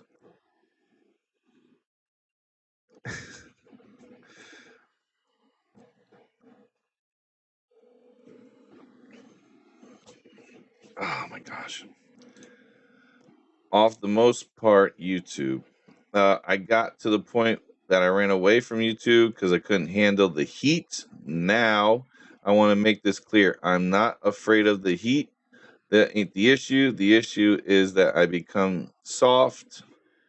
I'm not going to lie to you. I became soft. What I mean by becoming soft is I actually was at a point, was one point able to handle any smoke that came my way without even acknowledging it, unless I was entertaining enough to make it like a video or address and get interactions from it, engagement from it, and allowed myself to fall into the trap of acknowledging channels, people, and just things I should not acknowledge because those things aren't going to ever be at the level I'm trying to be at. Because remember, guys, people can tag themselves to the original creators such as me, but they're never going to get the numbers that the original creator has because I'm always going to go up. But what the problem is, you spend your time trying to be particularly like hostile, particularly like thirsty to prove a point that this channel does not even matter. That puts you in a bad situation, which what I did to myself. No, that's not what happened, DJ. I'll tell you what happened because you're stupid. You didn't get. It wasn't that you became soft. It's you were soft. You were never someone that could take the smoke. You were always a sensitive little prick when it came to criticism. Unless you had someone in your corner telling you, yeah, glaze, gawk, 3000, which is Nab, and then H-Way with the jiggling of the nuts, Mr. Snuffleupagus himself. You would say insults to people, but you were insulting them on the low blow side. I was insulting you and damaging your whole entire credibility as an individual. I completely shattered your whole entire world, bro. With one thing. When I told you my pinky got way more experience than your entire body, bro. And that wasn't a lie. I just jumped on this YouTube thing. No, I've been doing this for years. It's just I never did it on a level that required people to even get attention to it. I've been watching YouTubers for years, especially reactionary channels, because that H3H3 Productions thing, which is also a reason why I want every copyright strike, sir. Their reactionary videos are what caught on to this whole thing in the mid 2010s. 2014, 2015, 2016, dude. I was watching Review Tech USA. All right. Review Tech USA was doing that. I was watching Mundane Matt. All right. Mundane Matt was doing that stuff. Okay. I was watching Rhyme Style. I was watching Nanogenics. I was watching everybody who's ever done a reactionary channel on big time creator channels like Bandai Namco, bro, that has over millions of viewers. Freaking Living Ichigo, The Truth DT, Qualman, Okay. All of them were doing reactionary videos. And guess what? They would always have to be in certain guidelines and they had to follow the copyright policy or they would get their channel struck. Duty streams I follow. I made sure what? Here comes the ass eater. What's going on? The only DJ could try to be serious and fail with a super loud background music. He was eating the ass. Oh, here goes. Never says DJ likes to bet. Maybe we should place bets on how long his drama-free videos happen. Oh, they're never gonna last that long. Yeah, he's never hit the off button there, sir. So, like, I know how to do this stuff. I just never did it to a point where I didn't have to go after people's because I didn't think it was gonna be necessary. But bro, you came in after my whole entire character, bro. Now I have to just freaking eviscerate you with words and facts on what you can't even fact check yourself because Gemini already owned you. Guess what? The building was a bad idea. It wasn't a hustle gain. It was a hustle L. It was the biggest L you've taken so far in your entire life, bro. Because you bought a $1.5 to $3 million disaster of a building. You're not going to get $3 million, DJ. A lot of people in life don't even see $3 million in their lifetime. A lot of people don't even retire with that kind of money, dude. You have put yourself in a situation that you're not going to get out of. The pennies you're making right now to even sustain to stay afloat ain't going to work for you. You're too late in life to be effing around right now. You need to go and grab that little ice cream scoop, put it in the rice, and lay it on that tray. You need to get to Panda Express like today, and you need to start at little rice scooper so you can work your way up to manager. And hopefully you can. That requires you having a beef somewhere. Yeah, you were as gifted. Yeah, Hot Facts. So check this out, Hot Facts. I became a detractor channel of DJ. I'm completely owning him and been owning him. Yes, sir. I've been owning him for quite some time. I've gotten a following to where I got monetized on YouTube at his expense, by the way. Thank you very much. They're the Amazing Hustler. And he can't touch me. He's already tried to take my channel down multiple times, and it hasn't worked. Yeah, Scott is very generous. The $1 million base to make the large cube suitable for a business. That's funny. Still has to write a business plan and budget, furnish the ad spend, staff, cash flow, payroll. Wow, Dennis doing the same. Yeah. So Hot Facts. I created a whole series called the Amazing Series. If you want to have a good laugh, I got 42 videos created on them. A mix between pre-recorded videos and lives. He's tried to get those channels struck, and he's tried to get my my whole, or not channel, my stuff removed, and he's trying to get the channel struck. But he wasn't successful in the channel strike. So now what happened probably was YouTube told him, you do this again, we're going to take your channel down. And now he's scared. DJ is a complete failure in every way in life. Yeah. And I already told him I told YouTube he was abusing the copyright system, and he was already abusing the privacy policy system. I told him that. I wasn't having it with him. And he created a whole channel to attack my character too, Hot Facts. So that's the whole thing that's been happening the last 2 months. This is the same guy that was telling me I was wrong for giving Flex a strike, but he's trying to strike your channel down. Yeah, same guy. I wonder how DJ feels knowing he tried to strike you 3 times and failed. Yeah, he probably feels like crap because he was dumb to try to do it. He should set up a Kavashi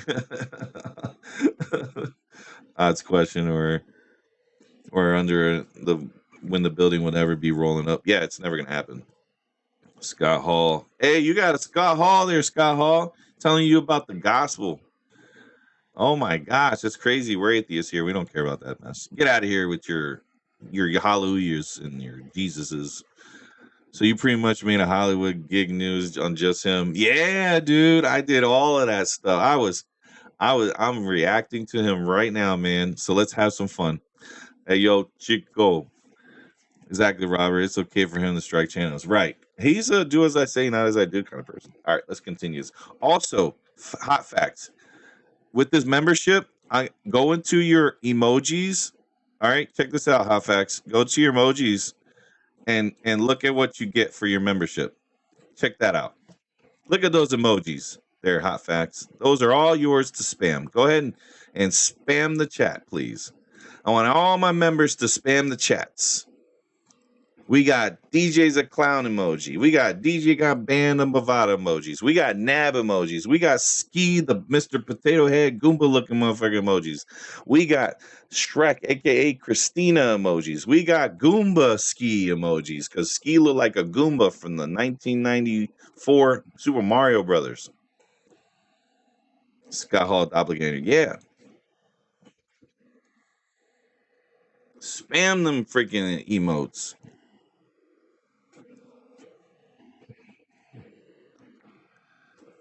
Scott's alt account? No, Scott ain't into that stuff. Scott's not that kind of spiritual guy. He's never talked about that on Lenny Lives. Come on, Captain. You're ridiculous. All right. So let's continue reading.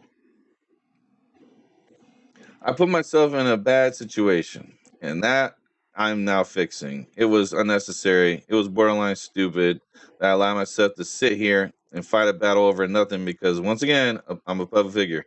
Now, with that said, there's a lot of ups and downs, okay? I've gone through a lot of things in my life here on YouTube, a lot of battles that I've gone through, a lot of things that I had to adjust. Bro, you just wasted freaking a minute. Ski riding high. Yeah. Yeah. We're riding high. Yeah. Hey, Goomba, Ski. What's going on, Goomba? Yeah. So, so DJ, for about a minute, you said nothing. Another problem with the channel, bruh. The whole thing says, I'm done with the drama. Let's start over. And you have not said anything about how you're going to start over. You have said anything about how you are done with the drama. You haven't said anything of substance. I have my ears pinned back just listening. You don't have ears, Ski. Do I have to upload another one of your lack of ears? Because it already shows your ears are missing. It's almost as silly what you know who kept doing. Yeah, it's almost as silly as what you know who kept doing. Yeah, exactly. Exactly, sir. Every time you pause, you make a stupid face. Yeah, I make sure that I get the stupid face pauses. Voldemort serve. We don't have. You guys could say whatever it is. We don't. There's no banned words here, sir. I'm not DJ. You more than welcome to say the name. Put them up. It's not an issue. We don't do that stuff here. The only thing we don't do is tolerate people impersonating like police officers and lawyers, those kinds, federal agents and whatnot. We don't play those games. All right. So where are we at?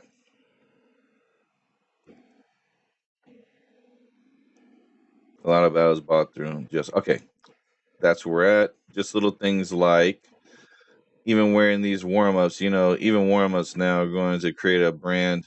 There's going to be a long-standing. We're going to go back to the fun. We're going to go back to the smoke. Okay, so I do want to apologize to everybody who I have disrespected. I came at crazy because I couldn't handle the heat.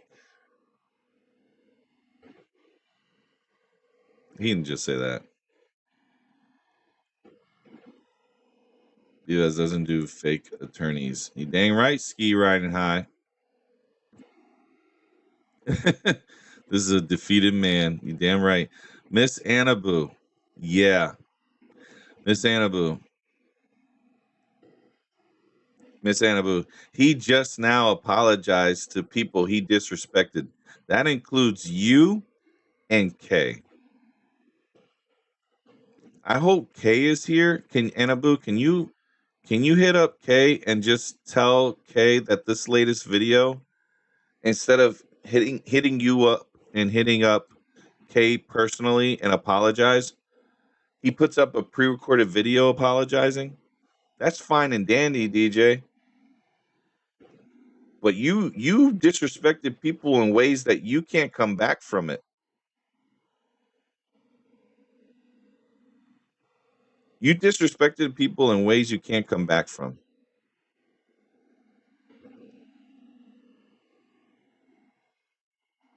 And not only did you disrespect people in ways you can't come back from, you're a degenerate gambling addict who sports bet. Like you can't do that. You got to shut the channel down. You got to shut the channel down, excuse me, y'all. You have to go into rehab and you got to shut down the sports books. Your ways of making money the way you've been making it are over. They have to stop. They have to. Because you're making poor life choices. Your life choices are so bad right now. You're never going to get out of the situation you're in. Is he trying to backtrack on what happened in the past and trying to start new? Yes. I'm reading it ahead because if I let him talk, it's going to play a sound. And if y'all guys want the video to be played, come into the Discord and I'll put it into the general voice channel and I'll play it in its entirety. But right now, I'm not going to allow the sound to play and him try to say, oh, you did copyright. Because we're doing it. We're doing this just because we're having a clip. We do the clips big. We do those tremendous clips. Oh, we love the clips. We love the blacks in the clips. Yeah, K1, no, K1,000 DJ negative, 3 million. Because that's what he's in the hole. $3 million. Oh, guys, want to see another? You want to see another L? You want to see another L? Check this out. Is this the building? Yep, it sure is. Here's the other L right here. He hasn't paid the taxes. This is the other L. Oh. Good thing Ski's here. Hey, Ski, check this. You might want to ask your homie about this. You need to ask your homie about this.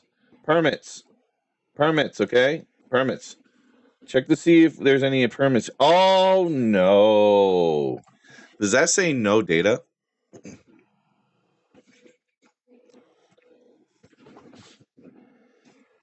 Hey, you gotta tell Ski.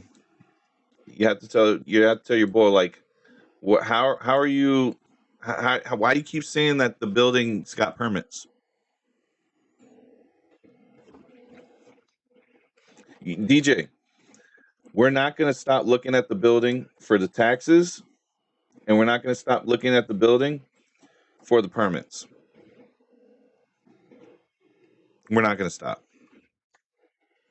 He apologized to UK in the most beta way possible. Right here. He goes, I want to apologize to everybody who I have disrespected, came at crazy because I just couldn't handle the heat that a lot of it I engaged in at one point. But then I got weak and soft because of things out of my control that I could just have to just keep it moving. So in translation is, so I fucked up. I can't shut down BVaz's channel, and I'm sorry to K only. That's what I got right there. He has a federal permit. Ski, there is no federal permit on a building that you need them to give you permits to actually do anything. This is the Mahoney County Building Inspection. You need to have this for building, for repairs. There's no federal permits.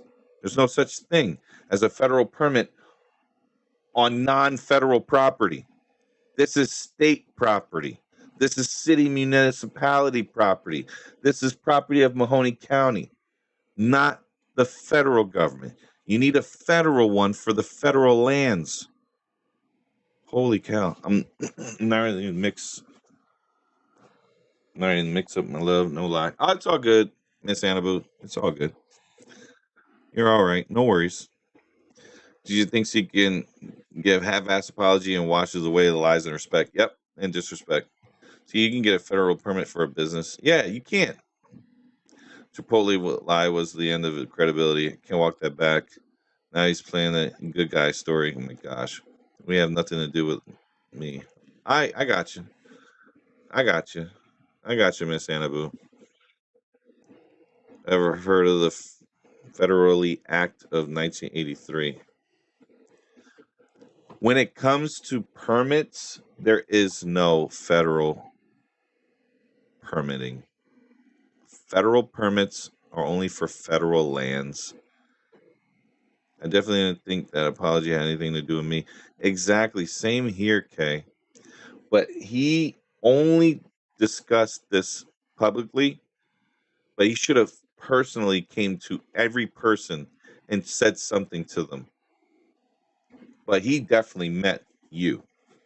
Definitely met you. And I understand you may not think that, and I totally don't think that either. But I'm saying translation from what he would say, it's pretty much you is who he's talking about. So I'm just going off of that. I'm not trying to say specifically at you, but Ski, that is to sue the government, not to get a permit. This is a public outcry to get support. The apology isn't legit. It's a smoke screen. You dang right it is. It's a false. It's false. You know what it is? This here. This is to try to get my channel struck. He's got to stop making excuses for him. And I just said no. Ski, he's cooked. So are you. Again. So this right here. This is what he's doing. This video was a way to get me, and then he play the music. But DJ, I hope you know this thing mute. It works, right? You know what doesn't come out of there? Sound. And you know how you can get a channel struck using copyrighted material that's not licensed to the person? That's how it gets struck. But DJ, you have to play sound. You know what you put up? You put up a transcript. You put up closed captions. Yeah. He was speaking. Yeah, exactly. Okay, that's how I felt about it. I was like, well, fuck. Well, why are you doing it this way and not talking to the person? Like, bro, you're a complete buffoon right now. You made an ass of yourself. And then you got the nerve to walk it back? No, there's no just keep it moving at this point. You attacked people's credibility. You attacked people's character. You attacked people's sexuality. You attacked people's freaking, looks. And you made a whole channel about somebody to discredit them. When you were the one doing all the shady shit, man. You alien looking grasshopper head freaking from Bug's Life ass, gremlin looking dusty onion smelling like freaking shit stains on your freaking trousers and not washing your clothes properly, shitting onions, DJ. That's you. I bet you was trying to finally get it copyright. He can't. Okay, this is another comment by DJ, guaranteed. Yeah, I don't think that he would ever specifically apologize to me because he perceives me as a legitimate foe. Yes, same here. You and I are all the ops. DJ cannot help himself. Serve was right. Grifter is the perfect description. Yeah. Sir, you're definitely on the nose on that one. All right. So let's go. Let's let this play to 7 minutes.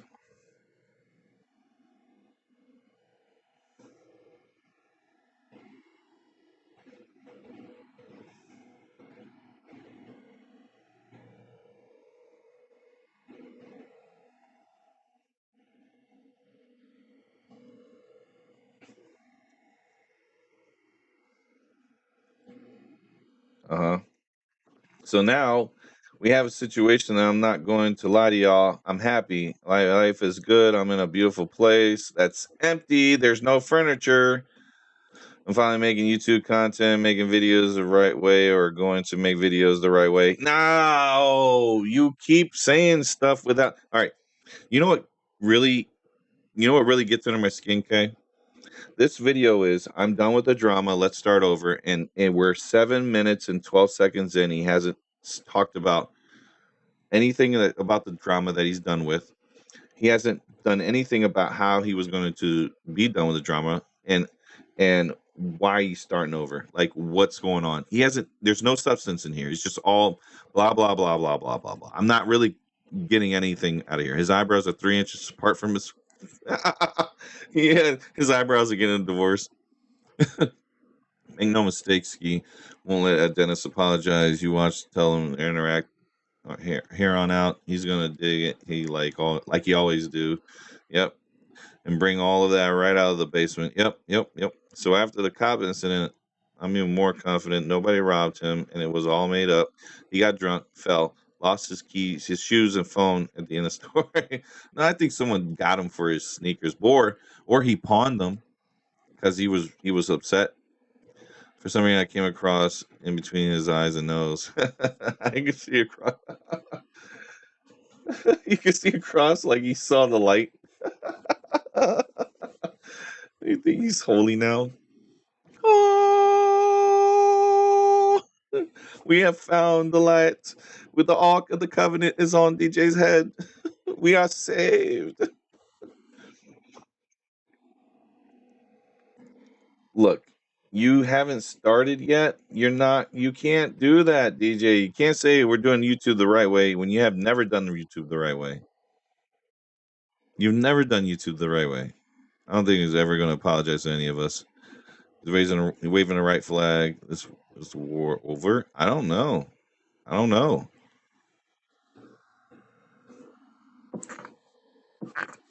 Excuse me, I'm sneezing. I don't know if it is for him, V8, but for me, he poked the bear too much, man. I can't allow this dude to just act like things are over now because he's down bad. That's his fault. It is. It's the third. You know what this is? This is this is my final warning. Like, waving that finger at me. Like, come on, bro. He has no furniture in this crib, guys. He's been there a month. He has no furniture. He's got just a chair and a bed. He should have never left Granny's house. DJ can't stop the drama. Without it, he gets no views. Yeah. You have no furniture in that crib.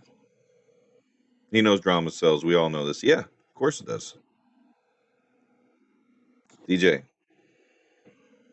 you have no furniture in that crib, bro. This is not how you're supposed to live, bro. You're living like the area of which you clown and you make fun of the people who live in that area. You're living just like them.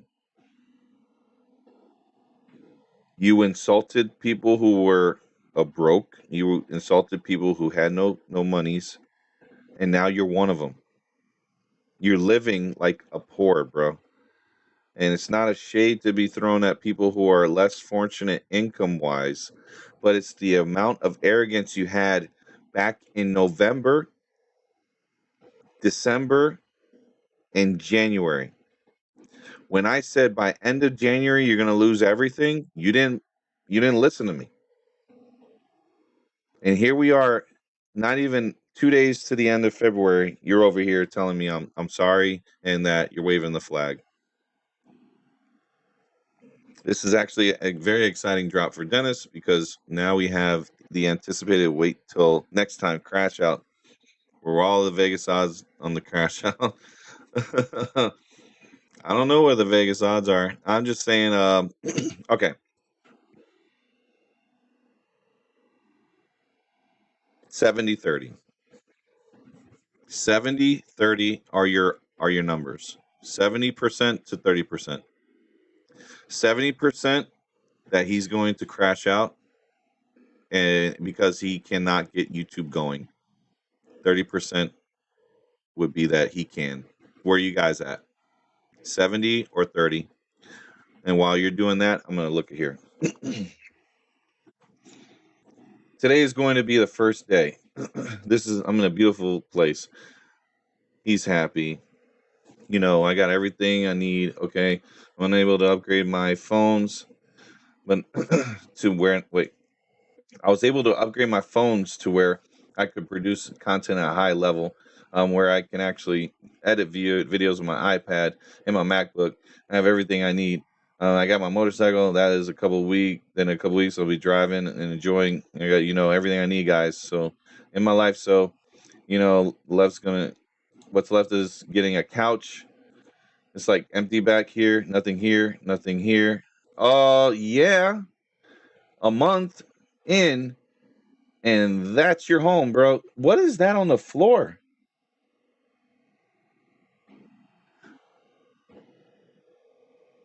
Bro, what's that on the floor? I'm giving too much credit on 30%.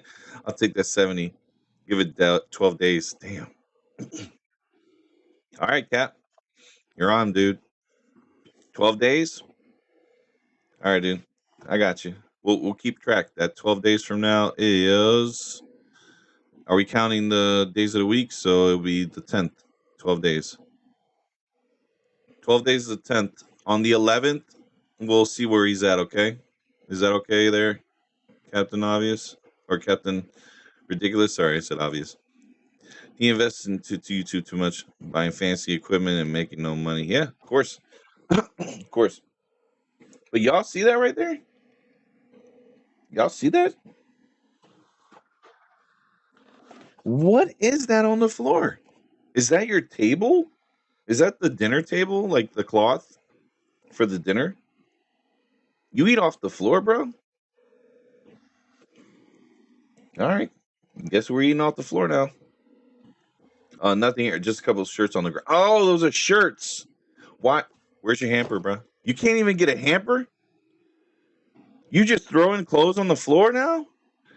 Dude, yo, I've seen like homeless people live better than you right now. You're throwing clothes on the floor, man. And your place is dark during the daytime. You just live in the dark? That's weird, man. I'm washing clothes, but I want to get a couch. I want to get cards made from a basketball training before the season's over with Halo and I9. I want to stay positive, money wise, guys. A lot of people. I'm going to go a little deeper in the next video of the money side of my life going to change. Guys, I got a recipe for success for me. Basketball training needs to be made a priority because basketball training I can do per hour, and that would make the difference working a traditional job and being stuck as far as, would be stuck because I have a building and I have all the stuff I got. What?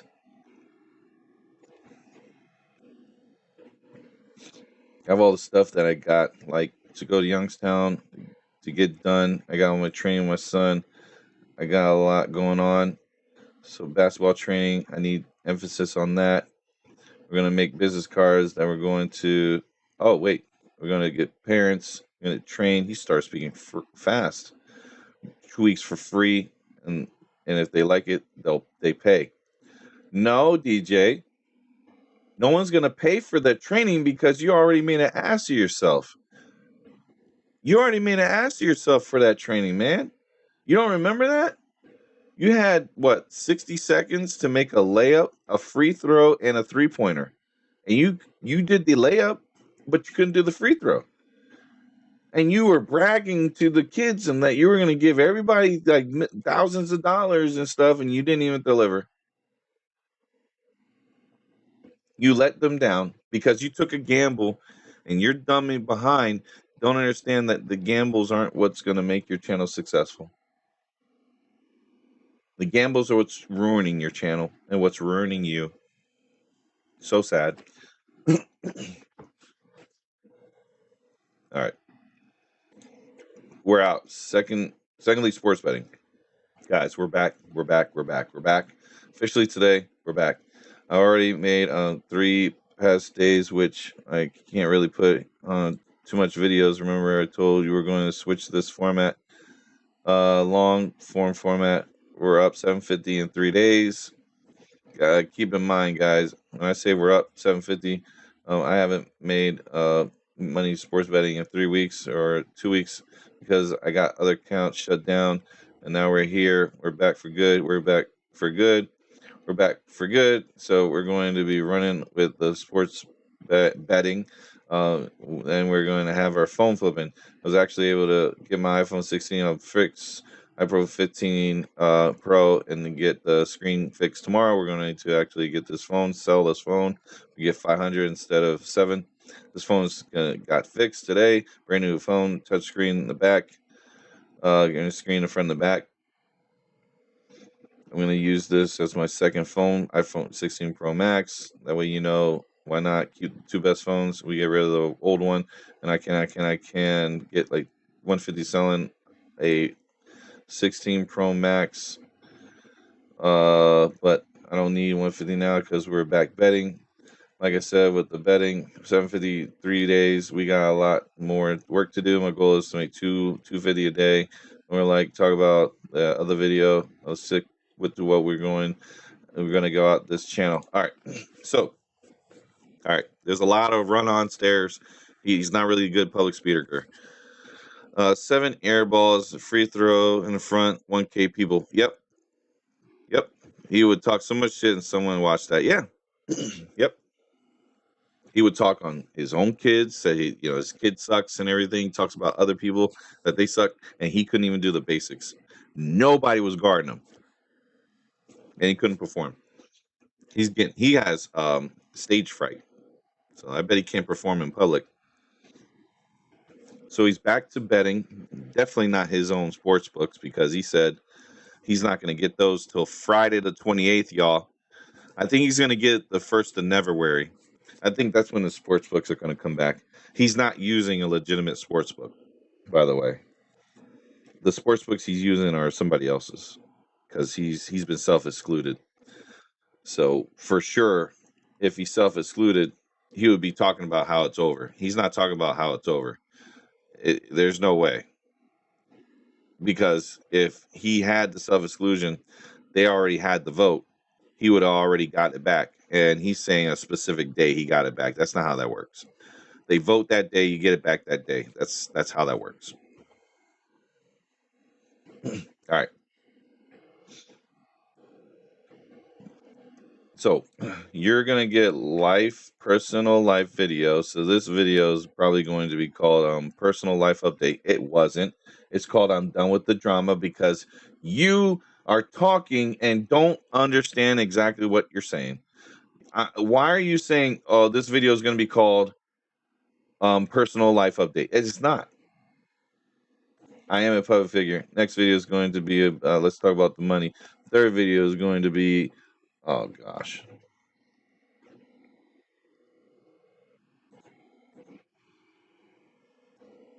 Third video is going to be me going over some topics, and we're going to just go off the topic, off the dome every day. We're not going to really schedule format. We're not going to really schedule a format yet because I'm not ready for that. Dude, that's the reason why your channel is completely failing. DJ, do you not know how to look at your analytics, man? There's a whole section in your analytics that tells you what time of day your content is mostly watched.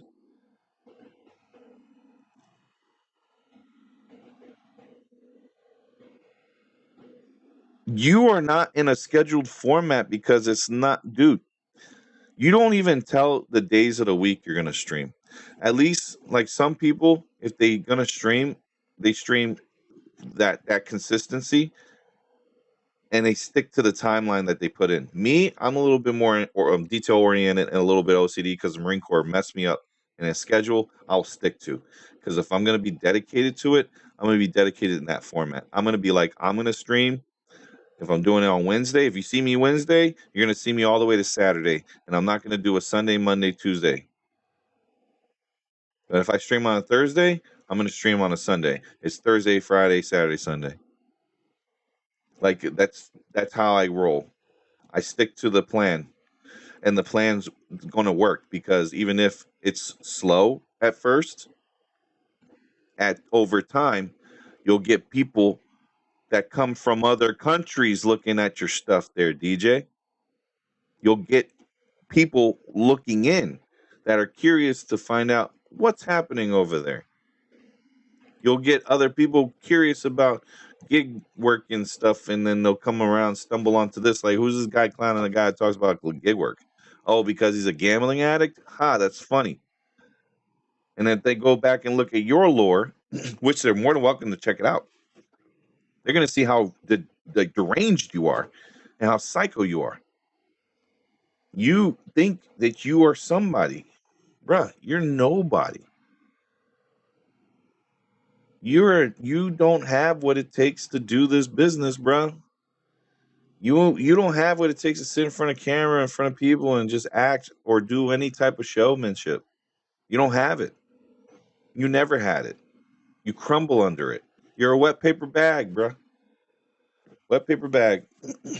You cry, claim victim, and then try to shut people's channels down. When you're sitting there smelling like shit and onions. It's ridiculous. Yeah, hair almost done. That's what's up. That's what's up. Halfway there. Whoa, living on a prayer. Take my hand, we'll make it, I swear. Whoa, living on a prayer. Woo, living on a prayer. Sorry, I get really into the John Bon Jovi songs. All right, it's my life. All right, I can't keep going. All right, not ready for that, dude.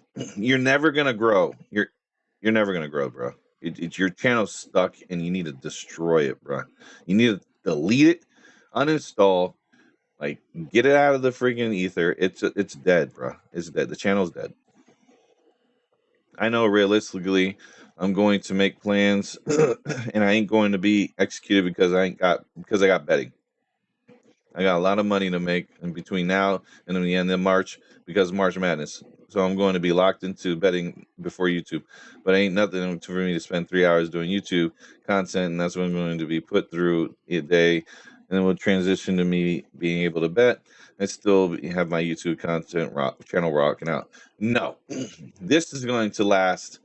No, this is going to last like one day. No. This is gonna last one day. You're gonna start today, and then you ain't gonna do jack tomorrow. The next day, once March Madness starts, you're not gonna. Your YouTube channel is gonna be a ghost town.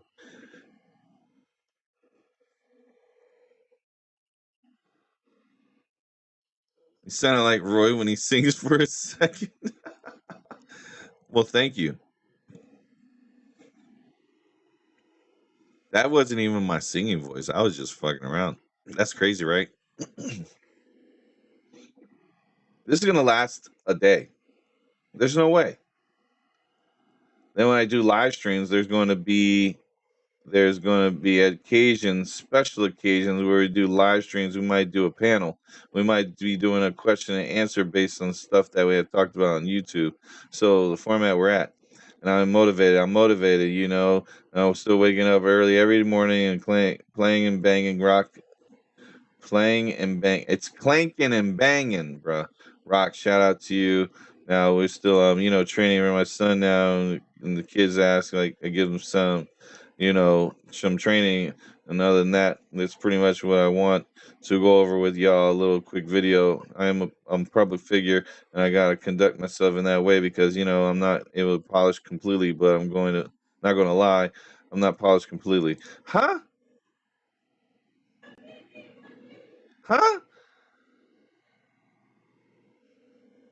I got to conduct myself in a way because I might not be polished completely. I'm not going to lie. I'm not polished completely. I got a lot of videos. What? What? Yeah, another lie. Told a lot. You told a lot of lies. But what? Dude, those aren't bars, man. You gotta stop saying the same words. Like it throws me off. You just get to the freaking facts and move on. Why are you keep repeating yourself?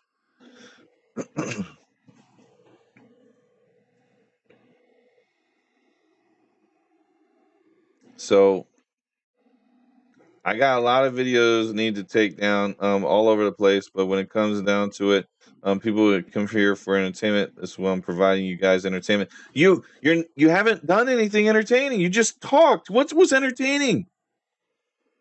He's never gonna go back to training. Those kids are in a sun anytime soon. Of course, Burton, never. You don't care about them people.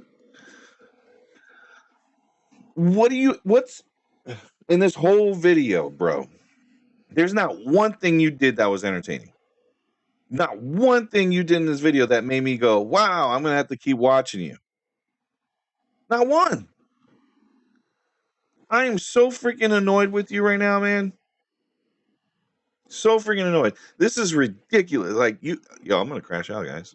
I think I'm going to crash out. You cannot say you're entertaining. You can't say that you have all this this ideas, this imagination to be a entertaining creator when you don't have anything that's entertaining about you. Gamblers Anonymous in the house. Yeah, hopefully he goes, Jim. I hope he does go to Gamblers Anonymous. He really does need to. But the degenerate hasn't done it yet. Will you make a donation? No, Jim. I don't do the donations to the Gamblers Anonymous, but I do want them to see that he is a degenerate. And I'm trying to stay away from this guy. I'm doing a fundraiser for Gamblers Anonymous. Oh, that's nice. Can you go and message DJ for us at the Amazing Hustler and just tell him to turn himself in? I'll donate to you guys if you can get him to turn himself in so he doesn't bet for March Madness. Have been able to run. How have you been to what? Have you been what? How have you been? I'm not following you to run of the Gamblers Anonymous. Your sentence doesn't make sense.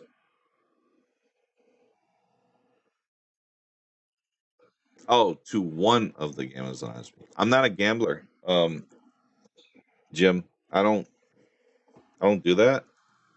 And if I do gamble, it's for fun.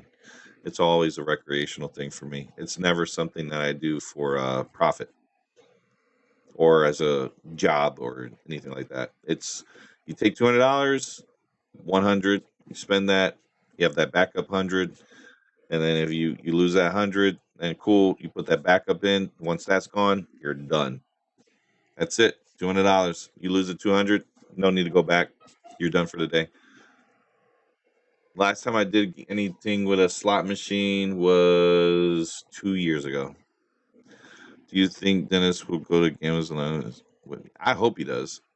That hurt my head reading that. Hi, Jim. Yeah, it sure did, Holly. I felt the same way. Thank you for saying that. All right. You're not providing entertainment. And, no matter how many people come against me in my comment section, in my chat, and watch the video, hate watch, I don't care. I respect every one of y'all. I want y'all to come and rock with me. No, he wants y'all. He's like, I'm sorry, come back to me. He's on bended knee, yo. He's like, oh God, give me a reason. I'm down on bended knees. I'll never walk again until you come back to me. I'm down on bended knees. That's what he's doing. He's on bended knee, y'all. He's boys to men right now, begging y'all to come back.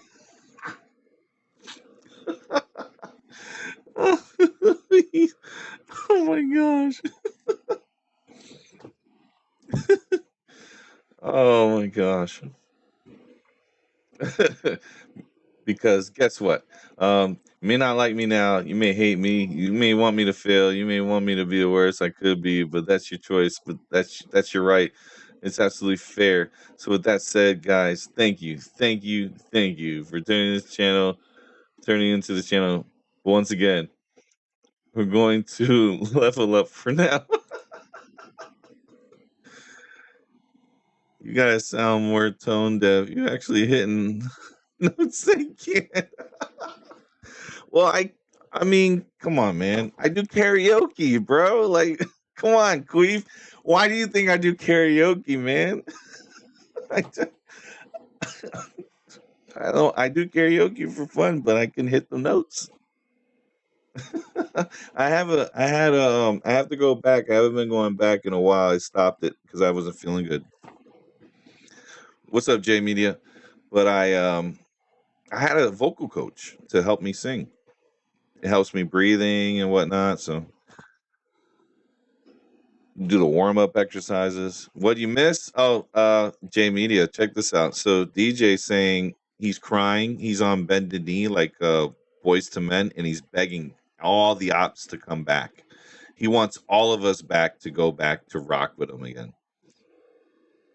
He is so desperate now. He's saying, sorry guys, I mess up. Could you forgive me? I'm so sorry. Freaking pathetic buffoon.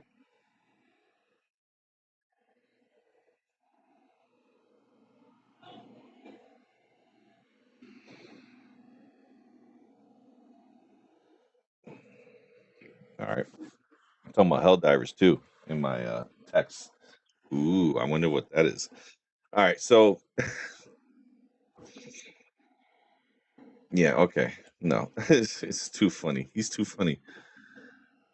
Yeah, he did. Look, let me go back. We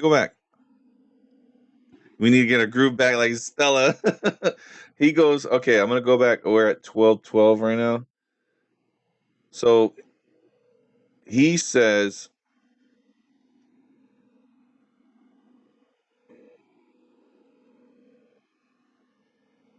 and no matter what many people say against me in comment section in my chat, watch the video, hate watch, I don't care. I respect every one of y'all. I want y'all to come and rock out with me because guess what? You may not like this, you may hate me, you may want me to fail, you may want me to be the worst I can be, but that's your choice, that's your right. It's absolutely fair. So with that said, guys, thank you. He legit said, oh, God, give me the reason I'm down on bending knees. He's like, now that we've come to the end of the road, still I can't let go. It's unnatural. You belong to me. I belong to you. Go to the end of the road. You watch VJ through me? Of course, man. That's what we're doing. The ops is killing it. Yo, he's no joke trying to get y'all back. He's like, come back to me. I miss you. My Discord is dead. I need my Discord people back. He's so T-Bone's been hitting them up like, bro, like BVaz's Discord is too fire. You can't compete. iOS, I'm so sorry, bro. You spent all this time. I think a scene battle between you two 1v1 would be entertaining and harmless. But Jay, media, who would win? Who would win? Right? Who do you think would win? I don't think it would be a question, right? I did a karaoke spot. They had an R&B karaoke in my place, at my clubhouse. And I go in there. They're like, come on, Brandon, sing a song, Brandon. Come on, you can do it. I was like, oh man, I don't know. I was feeling the vibe though. And then I was like, you know what? I'll do it. I did You, Young Lloyd. All right. And I did both parts of the song. I did Lil Wayne's part and I did Young Lloyd's part. Okay. So yeah, I do karaoke like really well. And I have a whole like hype man at my other spot I go to. It would be harmful. The government could use DJ's deftone singing to disperse protesters. Remember, he wants us to come back so he can block us when we disagree with him or call him out his lies. Exactly. No, young girl. No. Mm-mm. Not that one. You, YOU. Hey, young girl is another one. I'm just there to not sing. You're there to dance. All right. Holly in the back, just like having a drink in the hand. She's going, "Yep, BVaz." She's just rocking her head, doing her head rocking. Oh my gosh. All right, we're going to level up now. I'll see y'all shortly in the second video talking about money. Big thing in the comment section about the money. Then we got into a relationship video in regards to Kylie girl, and we're not going to appreciate y'all for tuning in. Oh, wait. Kylie girl, what we got going on. Appreciate y'all for tuning in. That's all I got. Hit that like button if you don't mind. Subscribe if you're not subscribed. That's all I got. Peace. There's lots here. Movements. We're here looking. Out here looking. I should have stepped my game up, dude. You got a whole leather get up behind me. Looking good. Shout out to the homies for the concert. Huh?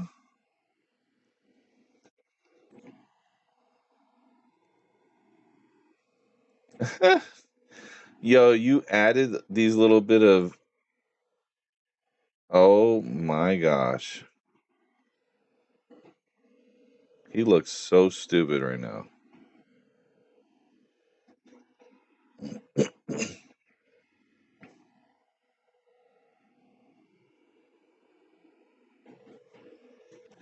Wow. Oh my gosh. What do the comments say?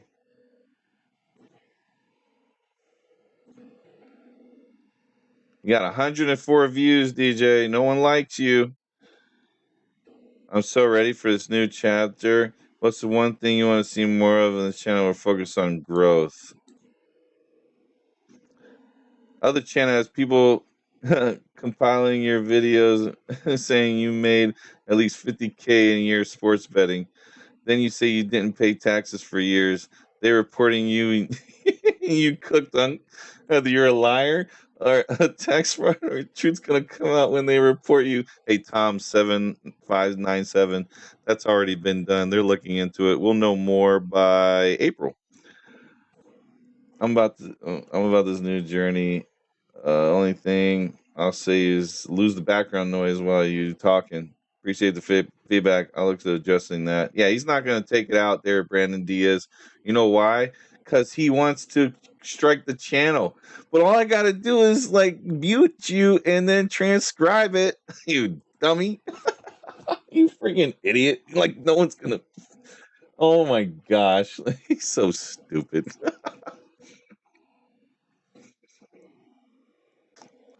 Open the panel, whoever else want to battle. Oh, jeez. Of course.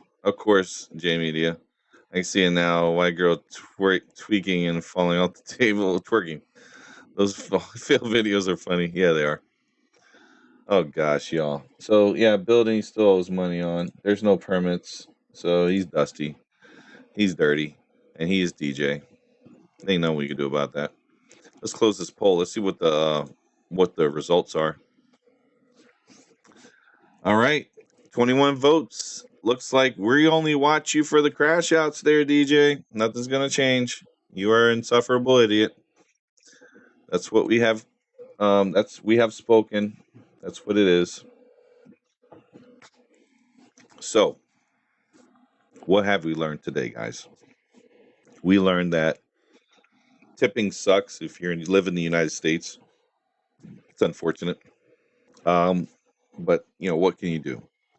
We had somebody from overseas come around and it was like, "Wait, you do this? That's crazy work."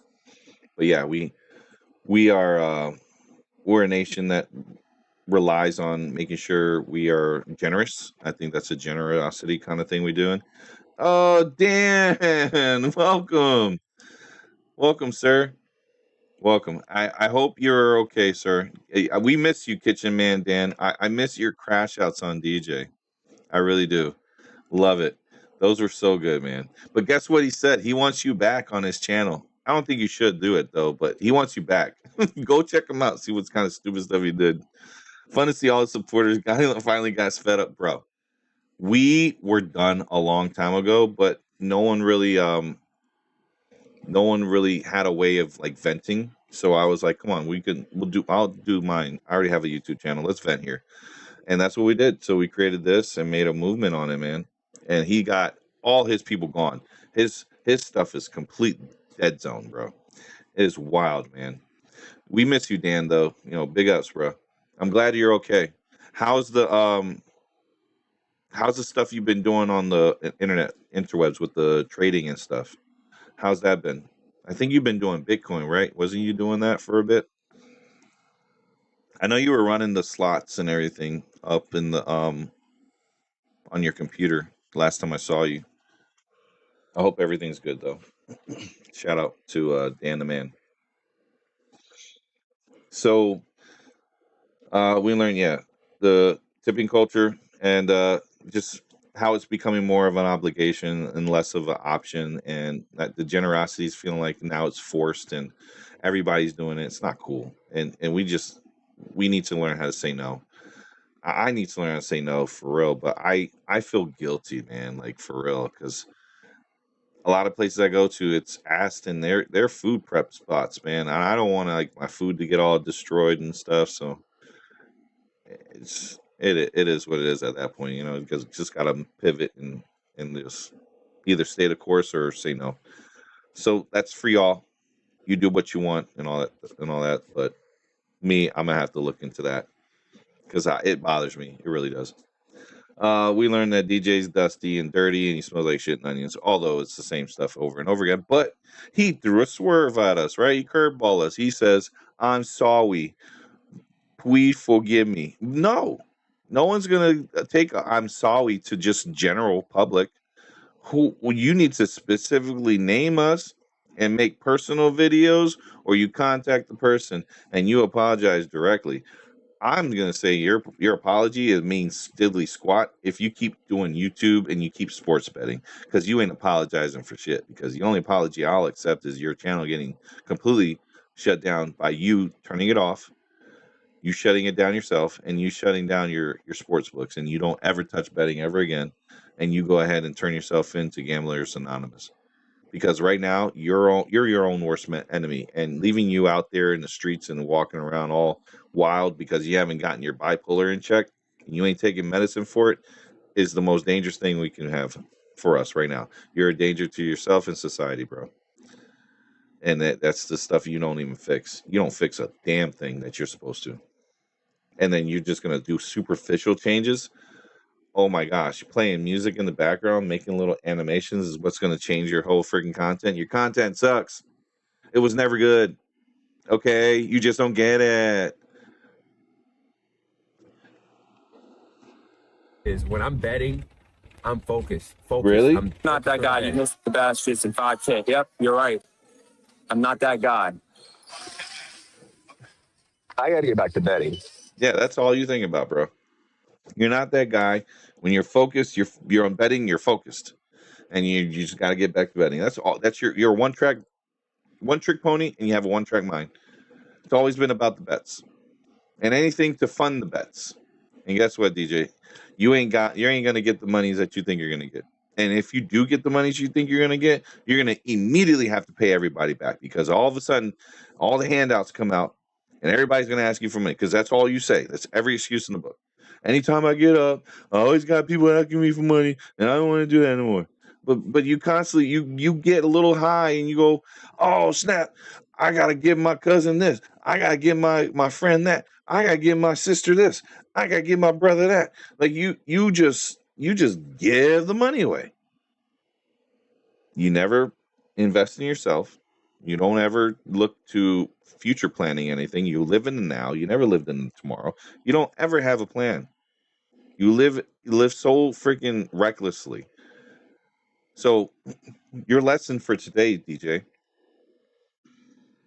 is to learn how to quit the right things. Quit YouTube, quit sports betting, quit being a dusty, dirty, onions and shitty smelling person. And get furniture in your house, man. Or don't show your back of your, change the format of where you are. Put that table further up, and then you turn the camera so you're facing the wall behind you where there's no furniture in front of you, and you can look at that. Why do we have to look at the fact that your whole place is empty other than 2 shirts on the ground that are dingy white shirts? The dingy white shirts are on the ground. Why are you washing clothes and you're putting your clothes on the ground for us to see? What the heck? Your washer and dryer are a lot closer to that wall on the other side than where you put it. That's too much space in between. Anyways, with that, guys, I'm going to bid y'all adieu. It was great seeing y'all again. I'll be back tomorrow with some more content and some topics for y'all. Till then, have a great evening.